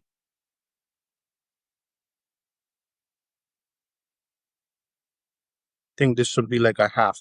I'm going to give it 3.5 popcorns. 3.5. Okay. And that's on a scale of 6. 6 popcorns. 4.5 then. I thought it was 5. I'll give it 4.5. 4.5. Okay. Yeah. So similar for me, I remember watching this originally and being more entertained with the two main actors, Gene Wilder and Richard Pryor. I never thought of Richard Pryor as a good actor. And then I think of the movies we watched Brewster's Millions, and then now this one. And I think about him as an actor. And he's actually a pretty good actor. Like, it's not just, like he was a comedian, but he's actually a pretty good actor. I did fall asleep the first time watching it, but not because of the movie, just because of circumstance that I was tired and I knew I wasn't going to make it through, but I got through more than I thought I would. I enjoyed it. I mean, a 2 hour is a pretty long movie. Got through it, got through everything, and I felt like it moved along pretty well. So I'm going to give it 1, 2, 3, 4, 5, What? 6, 7. Oh wait, I was just hungry for French fries.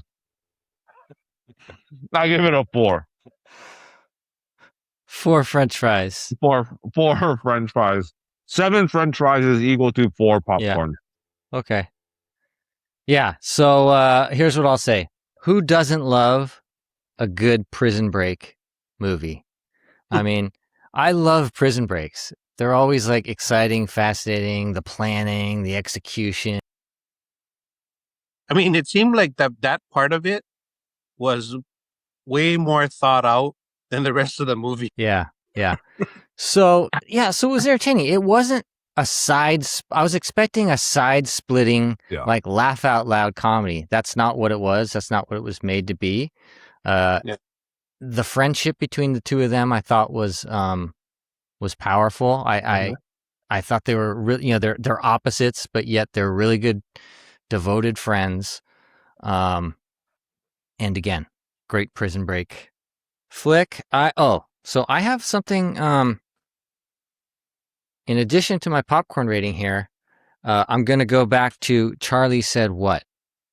Okay, so I think it was in last episode, Charlie, where you said that you put ketchup on your popcorn. Oh, okay. Yeah.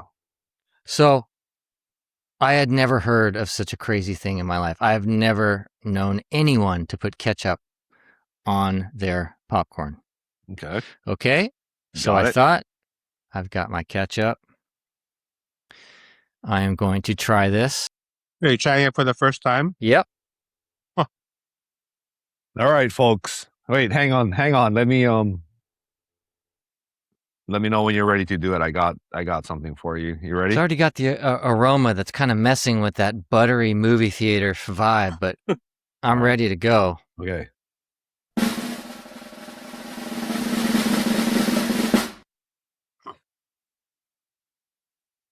It's not bad, right? That's one pop. I'm going for a second.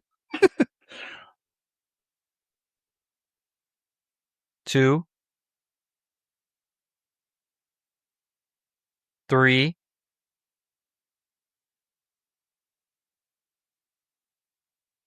4 and a half. I'm going 4.5 popcorns, and I'm going to tell you right now that ketchup on popcorn is pretty darn good. It's not bad. It's not bad at all. I would have never thought to do it with me for my French fries right now. I'm missing. Okay, wait a minute. Ketchup doesn't taste better. This is really now. This isn't something I'm gonna do regularly. I don't think I'm ever gonna do it again unless for entertainment purposes I'll do it. But I mean, it's good. Have like a Diet Pepsi with Frosted Flakes. Yeah, that's also good. That was also my number one. So this is on a side note is I made some chili, and part of my chili recipe is celery. But you only need 4 stalks of celery. Yet I was at Costco and they have a whole big bag of celery, and I'm like, I don't want to go to Safeway just to buy 4 stalks of celery. So I bought a big bag of celery, and then the other night, last night we were talking about it when Dakota them came. Where I'm like, hey, eat anything that's in here. You guys eat celery? There's celery in here. We got to get rid of it. And they're like, oh well, what are you going to eat this celery with? And I'm like, well, we do have ranch dressing. So they're like, oh, good, we got ranch dressing. They were eating some of the celery. I was like, have you ever had celery with ketchup? And they're like, no. And I'm like, well, neither have I, but there's not a better time to try it. And so last night I had celery with ketchup, and I'm not gonna lie, it was also not too bad. Like, it was Okay, not something that I there's would go to a party and bring my ketchup if you have celery. you have a weird fascination with the condiment But ketchup for sure. so for sure, I'll just say I have ranch dressing. I will go to ranch dressing first with my celery. Ha- But if there was no milk, I'd go Diet Pepsi with cereal. If there's no ranch dressing, I'd go ketchup with my celery. Just saying, I could do it. So what about? So I used to eat celery. I don't eat celery anymore. I eat cooked celery. I don't eat raw celery. But I like cooked putting celery. like Cheese Whiz. Yep, that would be good. Cheese Whiz also could go with Ketchup. Popcorn. Cheese Whiz go good with about anything, right? Yeah, I think so. Cheese Whiz and ketchup. That's with something to scoop it with potato chips. I could do Cheese Whiz and ketchup in a hot dog bun without the hot dog, and I think that would Oh, yeah. work too. That sounds awesome. And the hot dog would be a bonus. That would be even better. Okay, speaking of hot dogs, so ketchup, mustard, relish if you want relish, onions. Sauerkraut. What about chili? What about mayonnaise? 100%. Right now, that's another thing. Like, I don't put mayonnaise on hot dogs. But one time I was out and I had, it was on some sort of a special hot dog on the menu, and they had mayonnaise on the hot dog. I'm like, oh, I don't know, I've never done that before, but I'll order it. Ordered it. It was really good. Haven't done it since, but Okay, well, you're bringing up, you're triggering memories for me, because outside of ketchup, mayonnaise is my second. We would do mayonnaise sandwiches without question. Just put mayonnaise on bread. no bologna, No, nothing. not even bologna. Like, you don't like bologna if you had it, but if you didn't, mayonnaise sandwiches. Okay. Do you like Thousand Island dressing? Yeah. Funny, like putting mayonnaise and ketchup together. I Yeah. do like Thousand Island, but not like I'd like them, not like mayonnaise and ketchup separately. I don't know. Don't judge. When we barbecue, we do corn, and a lot of people will do butter on the corn, wrap it up, put it on the grill. But I don't know if you guys have ever done just mayonnaise. So we put mayonnaise on the corn, wrap it in foil, and we throw that on the grill, and that's how how we do our corn. Yeah. Anyway, we've tried that. Yeah. That's like elote. Yeah. Right? Yeah. Kind of that along that vibe.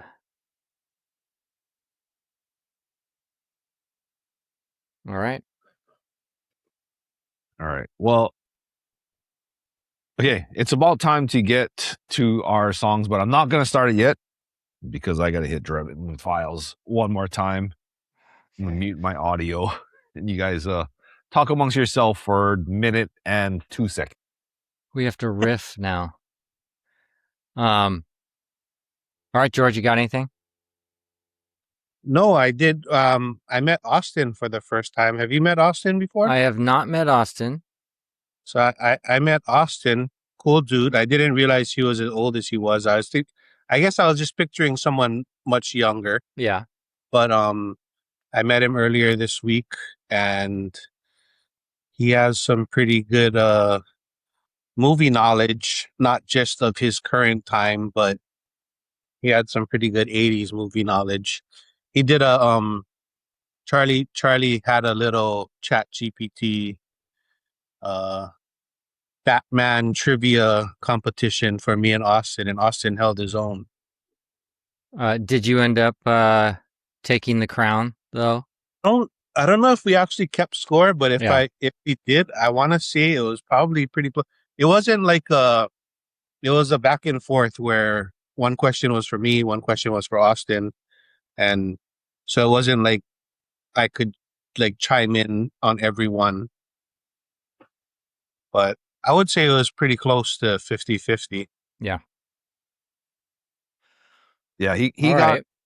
you guys. I mean, both, and I wanted the quiz to be more like villains from Batman, and then who was the Batman for that movie with that villain, and it just put together a whole quiz of a bunch. Like it kind of focused on certain movies, but they were. I was impressed with both of them. Just they are. How familiar are you with Batman movies, Keith? No, I mean, I don't know how well I do on the quiz. I've watched them all, but I mean, I watched Stir Crazy 2 weeks ago and I can barely remember the movie. Yeah. So Yeah, we're in our 50s now. You know, like George and I just had birthdays. It adds like forget it. yeah. We're gonna say what movie we're doing for the next episode, and tomorrow I'm gonna forget what that movie is. I had to text Keith sent me his songs for this week for this episode, and I'm like, by the way, what was the category? Yeah. I didn't pick mine yet. I was like, so anyway, they both did really well on the Batman quiz. All right, well, that being said, I'm back. It's now time To drop in a cassette. And push play. Oh, it's Glenn again. Wave those arms in the air. So, you know what? I wish you guys watch. Let's talk a little lyric, I guess. I wish you guys watched Big Brother. Spoiler alert. Charlie, I'm sure she's been on social media since yesterday, right? Yep, I saw it today. Oh, she's out there. Yeah. So, like I had mentioned, she got involved in a showmance, right? So, right after we talked about it, the other half of the showmance got voted out, and then last night she got voted out. Showmances are just a bad idea. It just leads to you getting voted off. So, yeah, she got voted off last night. You're still gonna watch though. You're into Big Brother, not into. Yeah, I still enjoy it. I still enjoy it. Like I said, what happens to them? Are they still a couple? Well, you know what? They've professed their love after 2 weeks. There was talks of marriage and all this stuff. It's crazy. So we'll see, right? We got to change their love for each other, right? Yeah. Was she singing? Nothing's gonna change my love for you. Yeah. So they do like an exit interview, and Julie Chen Moonves. Julie Chen Moonves interviews her, and she asked, like, am I going to be invited to the wedding? She said yes. And she said, is your dad going to sing at the wedding? She said yes. She said, what's your dad going to sing? And of course it was this song. So we'll see after 2 weeks if they will really end up getting married. All right. Glenn Maderos, he's part of the show. He's part of the podcast.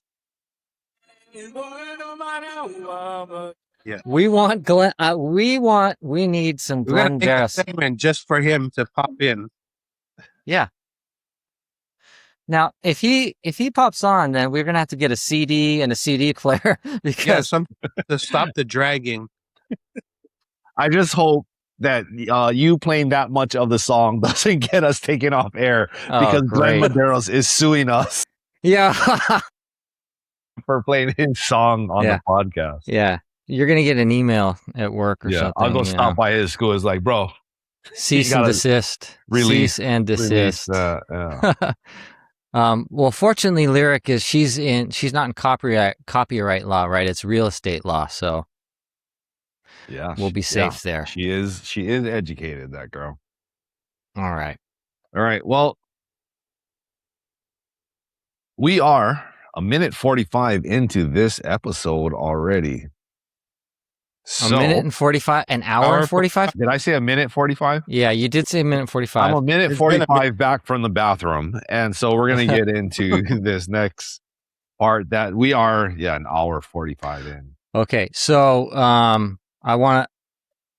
you're going to pull up the first graphic, and then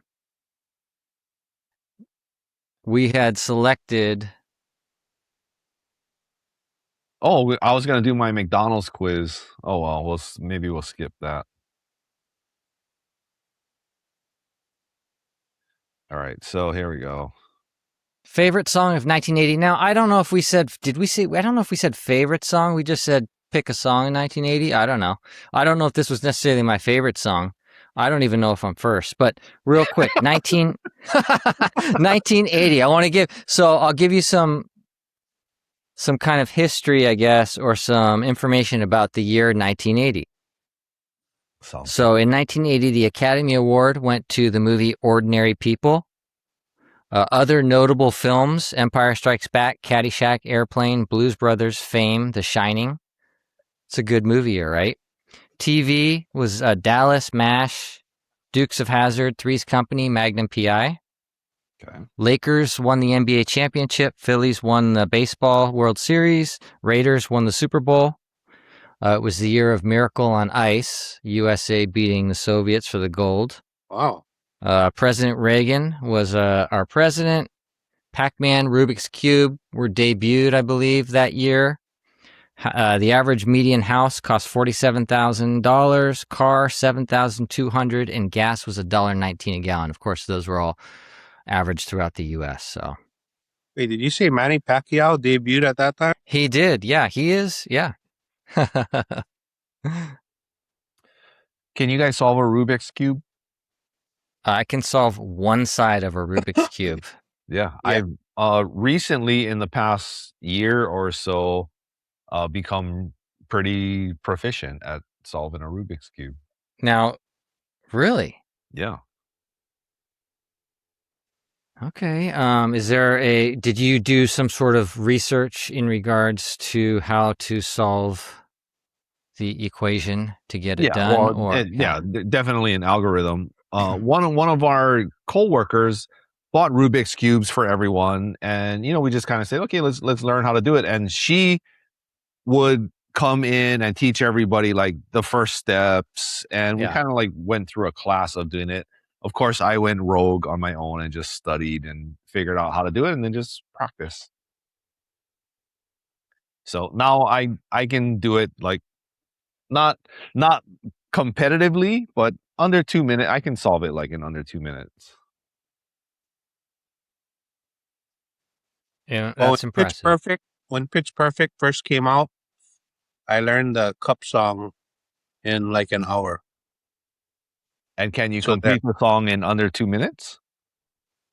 Probably. All right. Well, sounds like we have to have the Cup song from George and Rubik's Cube. Of course, when I'm solving the Rubik's Cube, if our listeners are just listening to me solving the Rubik's Cube, that's going to be 2 minutes of dead air. But yeah, we can just prove that I can do it. Some people believe me. But anyway, yeah, I randomly brought up Rubik's Cube, and yeah, I know how to solve a Rubik's Cube. All right, shall we get to Let's who's do first? Sure. See. It looks like it's me. So, Charlie, I gave you 2 songs. Yeah, you went against the rules, but I did go against. Well, so I didn't go against. Let's say, okay. We didn't say favorite song. So is that why? No. So I said 1980, and I didn't do any research. I just, again, went through the Rolodex in the head. And I thought, like, what songs in 1980? I mean, and these were the first 2 songs that came to my head that were actually 1980 songs. So I'm like, okay. And they came to my head because I liked both of them. One of them, very recognizable. One of them, I don't think you guys have probably heard. I don't know.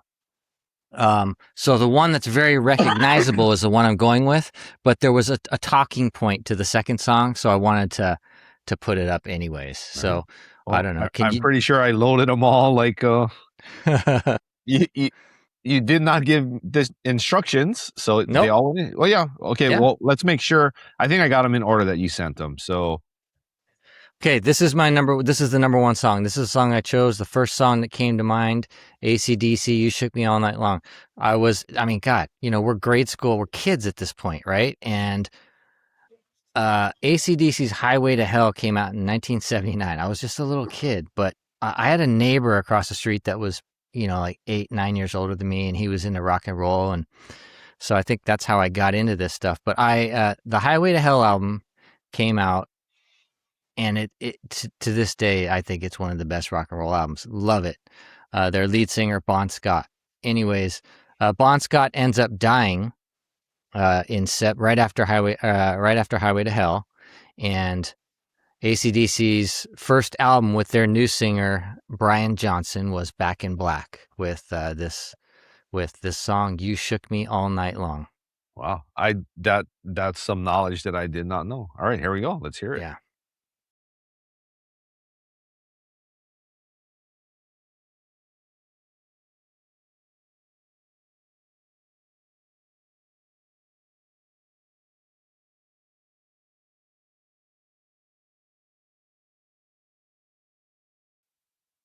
I love AC/DC. Side note, I have seen them in concert.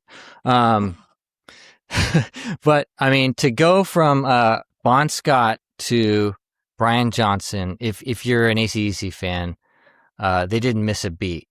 Yeah. The music style changed a little bit, but still two incredible singers. The band just kept going and going and going. So then I thought, like, what are some other groups that had that situation where they replaced the lead singer and continued to do well? I thought of Van Halen. Van Halen. That's kind of like the only other group that I would know. Yeah.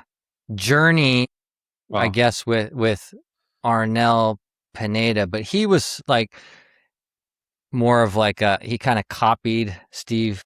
So Fair. I'll tell you right now, in Hawaii, they're promoting it. It's like the Journey final Farewell tour, or yeah. whatever they're calling it, but they're coming to Hawaii soon. And we went to the last concert that they were here a couple of years ago, and it was horrible. Really? Yeah, they didn't have anybody open for them, and then they just started playing, and I don't know. It was bad. And then they played some old songs, but they were promoting a new album, and so yeah. If you're going to like be a copycat of Steve Perry, then sing Steve Perry songs. Steve Perry songs, exactly. That's rough when you're like known for your past music and Yeah. you're trying to promote your new stuff. Nobody wants to hear that Nobody. unless it's like good. Yeah, But I and mean, even that is not. Only half most the of people them there are real fans of older like, stuff. give me the new stuff. All right. Does anybody know what AC/DC stands for or how they got the group name? My gosh. No, After death comes. Well, I heard that was always like, I don't want to call it. Christian. That's the Christian Yeah. version. Yeah. That was all like kind of what we heard. I mean, Yeah. AC/DC is still like electricity, right? And you have like your alternating current, your direct current. It does. Yeah. And don't they have like The lightning bolt, right? So it could be lightning bolt. it's like electricity. Yeah. All right. Well, I do have another.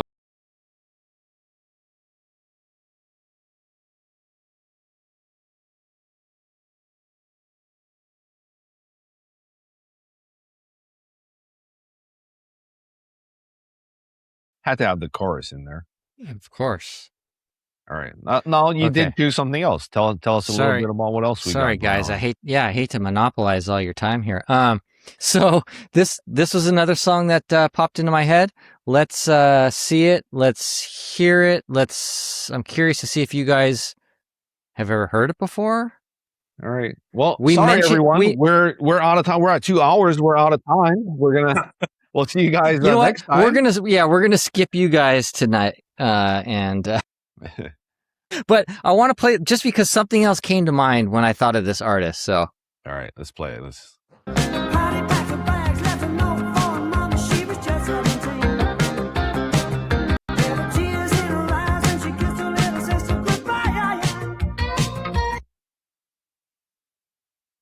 think I You have guys ever hear- another. Got to get the chorus in here too. Okay. All right. Yeah, Rod Stewart. Yeah.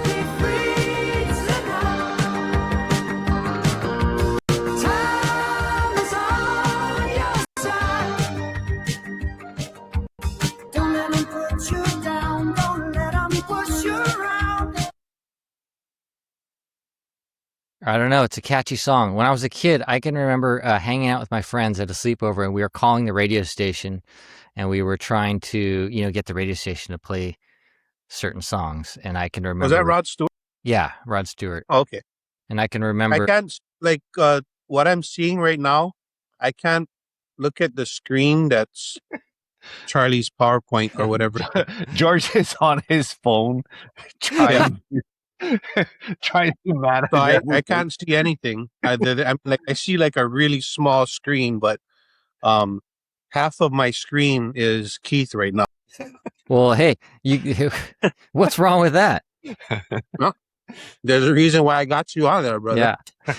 Hey, okay. So I'm sorry, guys. Real quick, Rod Stewart. So I wanted to keep this up just because I thought, oh man, back in the day, do you guys remember the urban legend about Rod Stewart? Getting Probably his after stomach. you say it. George just said it. What is it? What? Him getting his stomach pumped. There's only one reason you get your stomach pumped, and it's not from beer. No, so this is a rated G podcast. Yeah. So what we had heard was that he had his stomach pump because he had too much of something in his stomach. Semen? Is that what you said? I didn't say that, but No, It was done a little is that what George? Is that what Thank George? So George, you just said he had a stomach pump. Yeah. So now there's back in the days, right? I'm thinking that rumor probably came out when I was in middle school. Okay. That came from the same person that said Richard Gere had a gerbil, Okay. So that was my talking point, right? Urban legends, urban myths. But that Rod Stewart one came out when I was in middle school. There's no social media. They're not saying that on the news. And that apparently that urban legend or urban myth went like all around the world. And I can remember in middle school, people going like, oh, I heard that, Rod Stewart had a stomach pump because of this. Yeah. And we were like, what, so then I was thinking like, what other urban legends, urban myths, Richard Gere and the gerbil. Yeah. There was like, the Mamas and the Papas, their lead singer, Mama Cass, there was a rumor that she had choked on a bologna sandwich and died, but that was untrue. And then there was a rumor that Elvis had died sitting on the toilet. I don't know. Anyways, and one other one, Mikey. There was one, Mikey from the Life cereal. Yeah. Did you guys ever hear the one? There was a urban legend that he died while drinking. He eats anything? Yeah, drinking Coke and eating Pop Rocks. Oh, I didn't know. Okay. So I didn't know it was him, but that was definitely a thing. Yeah. Anyways, all right, guys. Sorry. Is that like putting Mentos in your Coke? Yeah, that's crazy. Mentos in like a 2-liter bottle of soda. That's pretty good that well, if you're hearing it in California and I'm hearing it here in Hawaii, that Rod Stewart thing must have been global. Yep. I will say though that we're gonna go back and watch this clip one more time.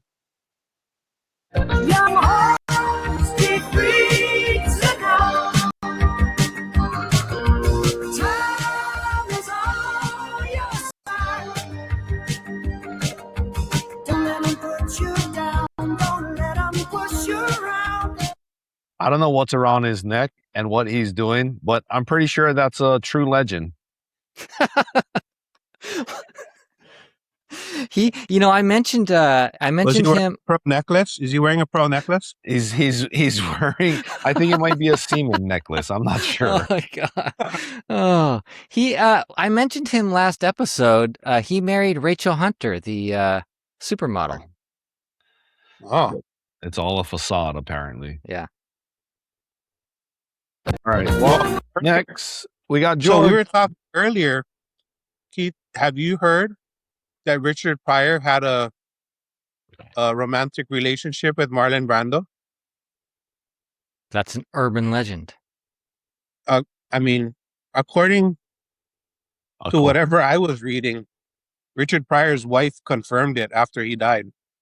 Okay, I remember hearing rumors of that. Yeah. Now that you mention it, what a perfect segue right there. All right. What you got going on for songs? George, you're up. He can't see his name on the screen. Oh, yeah. That's Thing. We actually just had a picture of Marlon Brando and Richard Pryor together. I'm gonna guess they're trying to save the universe. So, I was telling George earlier that I'm on my computer, and so off screen I'm able to type in things and search, and it does say that the origin of the claims and confirmation of Richard Pryor and Marlon Brando was confirmed in a 2018 interview with Quincy Jones. Yeah, I think Quincy Jones is the one that perpetuated it, and then Richard Pryor's wife confirmed it. Okay. Yeah, it says that Quincy Jones asserted that Marlon Brando had numerous sexual liaisons, especially naming Richard Pryor. Well, And how then does Jennifer Lee Pryor's statement, with Richard him? Pryor's widow, confirmed it with TMZ. Was Quincy Jones there with them? Is he pulling a little P. Diddy? I don't know. Well, man. All right, George, what's your song? We're now at 2 hours and 15. Oh my I God. don't even know how long. I kid you guys not. I came on tonight with the intent. I'm like, all right, keeping it short. 30 minutes, 30 minutes, 30 minutes. We Sorry. brought you on a little later than normal because we went a little McDonald's rabbit hole too. So Yeah. We did a little jibba jabba, but it's weird because on the top of my screen it just says 11:35, 36. Did we start a new show?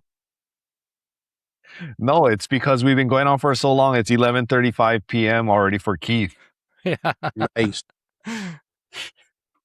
So I was talking about possibly doing this for our next movie, which we're not. We'll discuss that later. But the song that I chose is by Queen, and I specifically chose this song in case we didn't do this movie. Then I can talk about the movie while I talk about the song. Let's hear it. All right, here's a part of the song. Drop in the cassette and press play.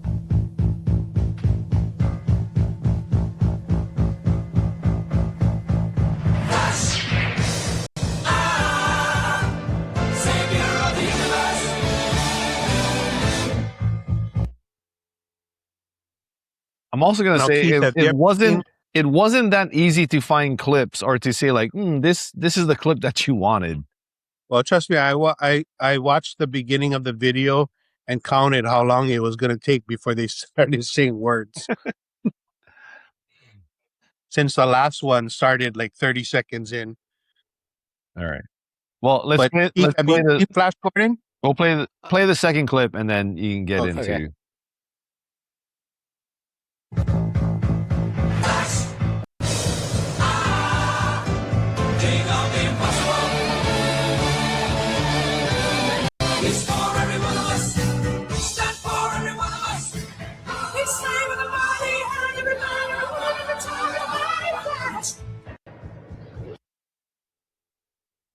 All right. Yeah, That- a lot that's- more Queen in that second clip. I was gonna say that's Queen right there, man. That's So Queen actually did the majority of the soundtrack for Flash Gordon.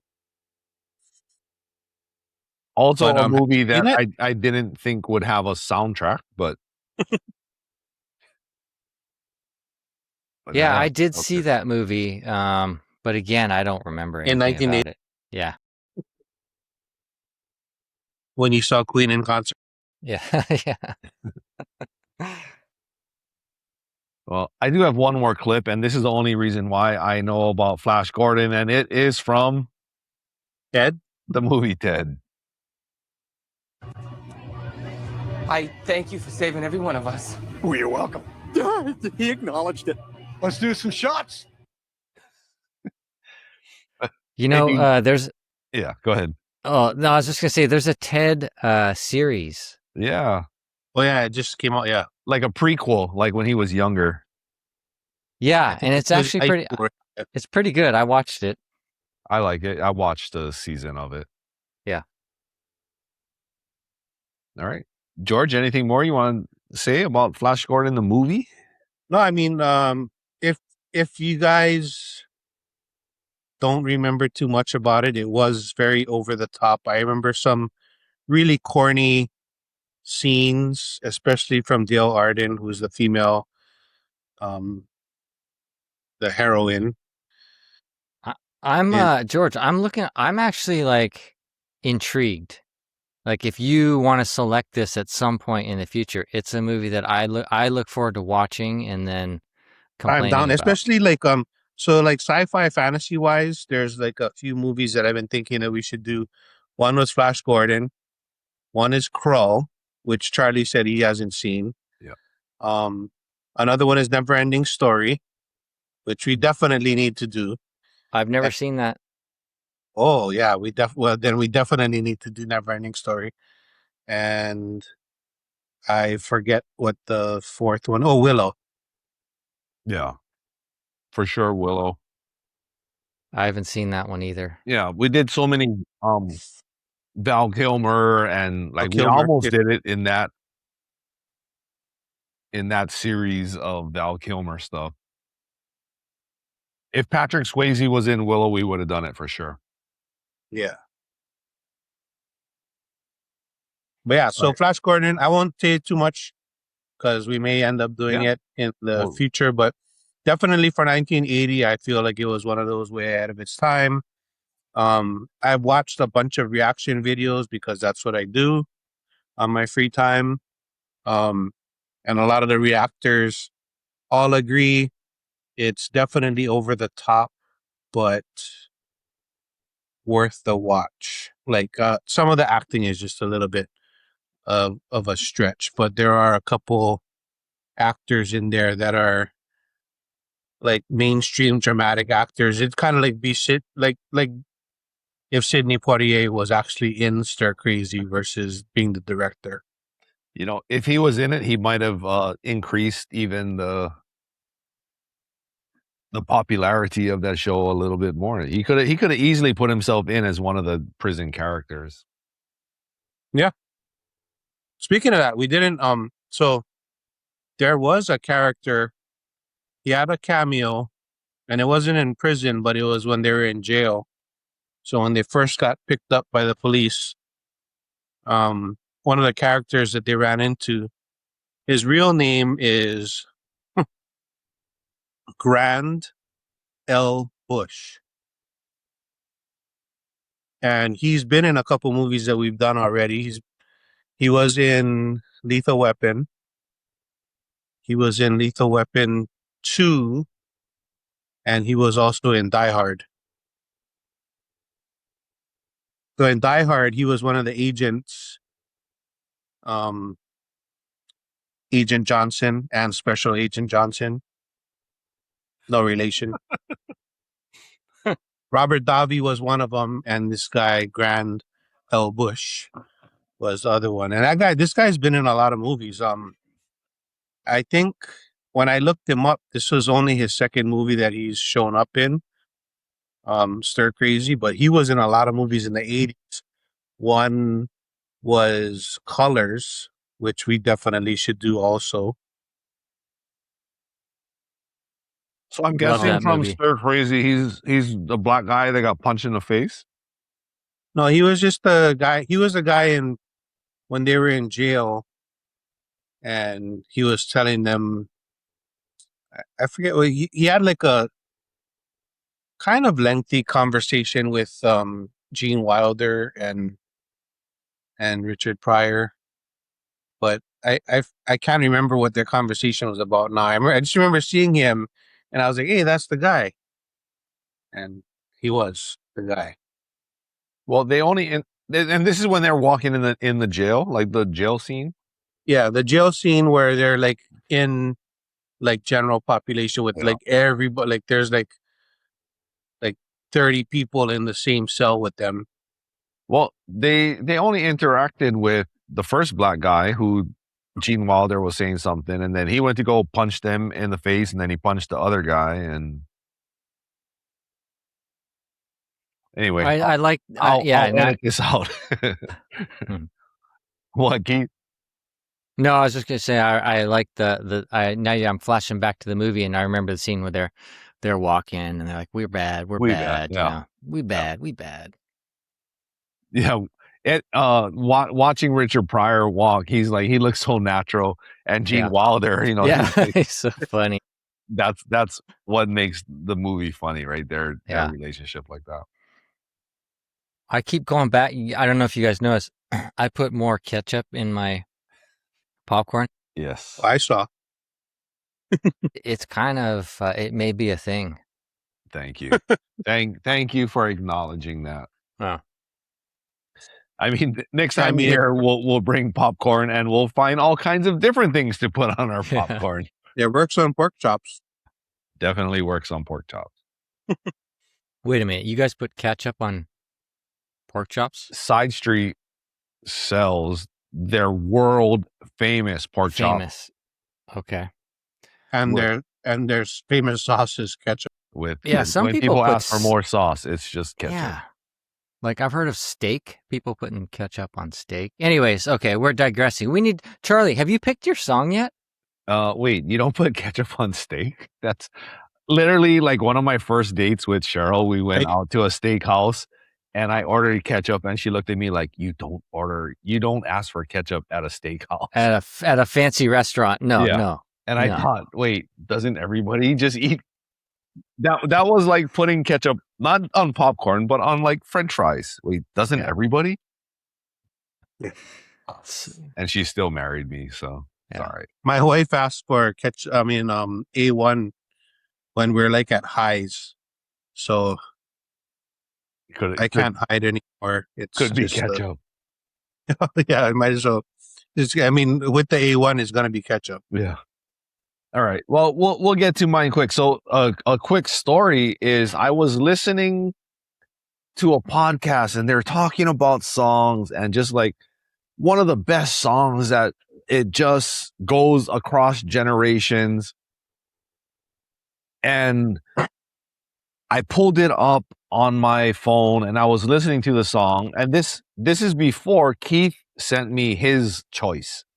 And then I was like, wait, what again is the theme that we're picking? He's like, okay, it's 1980.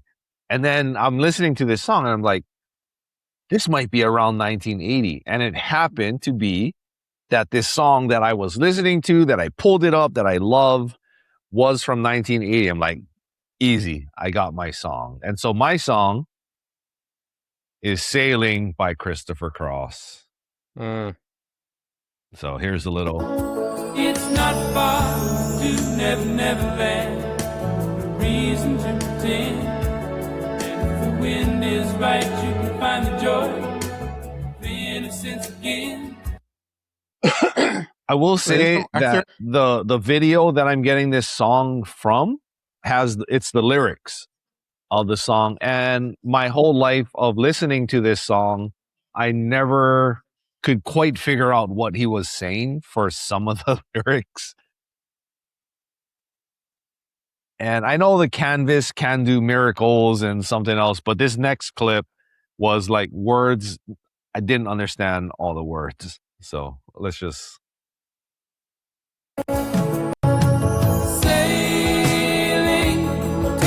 Okay, sailing. I understood those words. Just for the record, I knew he was saying sailing. Okay.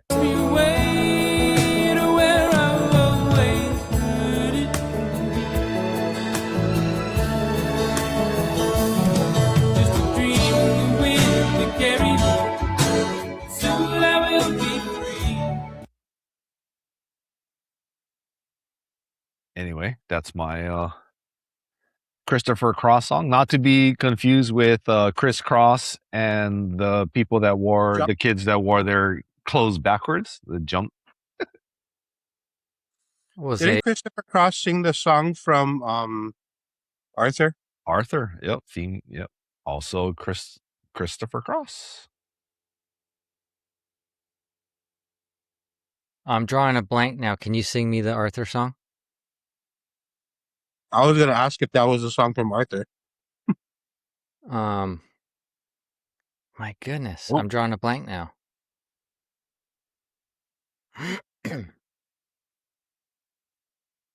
Sorry, I gotta move because my battery's dying. But I can plug in as I move closer to the bar. You won't have to worry about losing me. Why are you moving?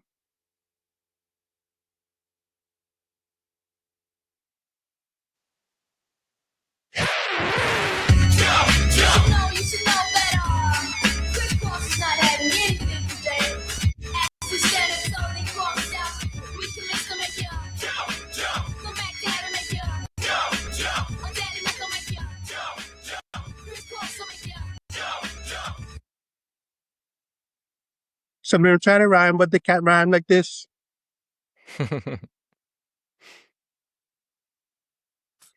All right, so did you guys pick your did you announce your next movie and the next song choice? Next tree song? All right. So the next episode is gonna be our anniversary episode, right? Yeah. So our first episode that we ever recorded posted on August 3rd, 2 years ago. And so this is our 2-year anniversary. We've just passed our 2-year anniversary. This is episode 46. Episode 23, we did Ghostbusters. And so for our next episode, it is where we're going to celebrate our next anniversary is going to be Ghostbusters 2. Here's a little sneak peek at what we're doing for our next Collaborate and Listen. Soon, America's largest city is going to pay for the nastiness of its inhabitants. When the day comes, when the slime starts to rise. The Titanic just arrived. When ghosts start arriving by the boatload. Who are you gonna call? Second your guts, guys, with the Ghostbusters. Hose them. Who you gonna call? Ghostbusters 2. You're short. Belly button sticks out too far, and you're a terrible person on your poor mother. You see things running through your head. Dan Aykroyd, Sigourney Weaver, Harold Ramis, Rick Moranis, and Ernie Hudson in an Ivan Reitman film. Ghostbusters 2. For the last, for the beautiful, for the only Ghostbusters. Oh, who you gonna call? Ghostbusters.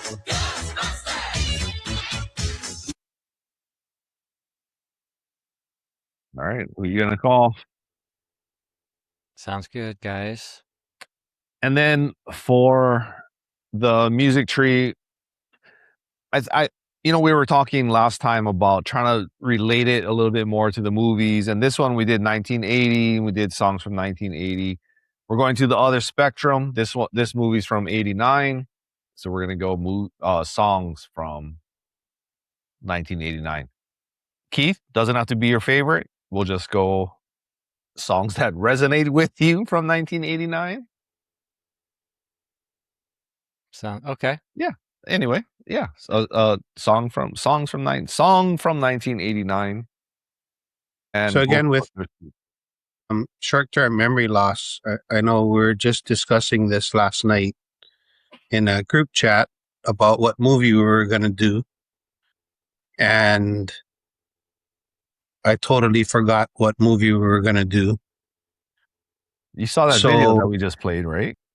Now I know. But trying to keep up with the movies that we're doing, I'm trying to get get like some merchandise or like T-shirts Oh, or right. or just like props in general. And I guess we mentioned doing Back to the Future 2 at some point. Mhm. So earlier today, I ordered the almanac from Back to the Future 2. The actual almanac. The is it 1950 to 2000, the Gray's Almanac. Can you imagine having that though? Like, Yeah, imagine, like, oh my God, like just, I don't know if I would go for like owning hotels and doing everything that they did in Back to the Future, but I definitely bet enough to at least retire and go traveling. and yeah. But oh, that would be crazy. I mean, just one, maybe two. I would say like 2 picks. First one to verify that what I have is accurate information, and the second one, I'd bet the house on it. See, I don't have the house. It would take me about 10 bets to work up to a house. Because I'd want to at least like bet what I have. I want to keep it like kind of legit. Yeah. And then you double it, and then you double it. So maybe like about 3 or 4. Once you know for sure that you got a winner. All right. Well, we got our movie. We got our music. We did not get to a quiz that I had planned. We did not get to Right Round Baby. I don't know if Right Round had things in the queue. I'm sure we did. Yeah. We didn't get to rabbit holes. But it was a birthday edition. Yeah. I did get to vodka lemonade. That was my dessert drink. I did get to that. Happy beer day. I will not end my beer because I am not having to drive home from George's tonight. I will be celebrating beer day with Crown Royal. Is that what you're doing? I will be celebrating beer day with another beer after this.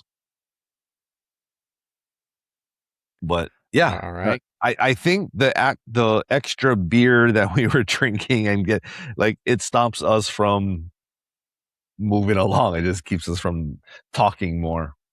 So save some of the conversation. Oh, we don't even know what we're gonna do. So the last episode that we did for the anniversary, we did it at Side Street, and we're drinking vodka and doing other stuff. And at that time, Keith, you were not a regular member of the podcast. So I was just a collaborator at that point. Well, I mean, you were working on my super fan status. You were a super fan. Now you're like now you're a contributor. A contributor.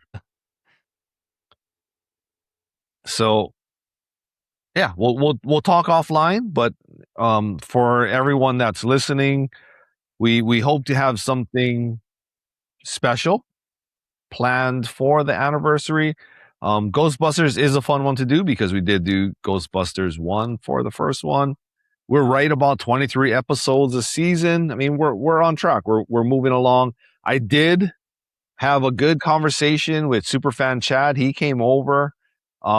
He's given ideas and suggestions, and be prepared for some new things in season 3, in year 3 for the podcast. We're always looking to improve, to just see what we're doing. So yeah, we'll talk offline and be prepared. But in the meantime, everyone, you're listening, go ahead and watch Ghostbusters 2 so you can follow along with us on the next episode and go find some songs from 1989. Did we look that up? Is it on Tubi? Did not look it up. But like, where can our fans check this out ahead of us? All right, let's see. You can watch Ghostbusters 2 nowhere for free. Well, if you are paying for a cable service, do check, because it might be a free on demand on whatever cable platform you have. Or... You can watch it for $3.99 on YouTube, Amazon Prime Video. We have places where you can watch it. Invest $3.99. You pay $3.99. Reach out to Cousin Keith. He'll reimburse you. Reimburse you. You just have to get his information. If you can find his information. Yeah. No, we have to reimburse him. Yeah, I'm the one who's always complaining that I got to pay for these things. You gotta pay for it. I'm not worried about it. I think I have a solution. I may be able to watch this one. So, enough said. Yep. Yeah. Well, go find it. I mean, be a fan, be a super fan, be a collaborator. $3.99. Cost of a beer. Drink less beer. Watch one movie. All right. Well, happy International Beer Day. Happy Aloha Friday. Happy belated birthdays. Happy episode 46. Thanks, guys. That's it. Collaborate and listen. Episode 46 in the books. Until next time. Cheers, everyone.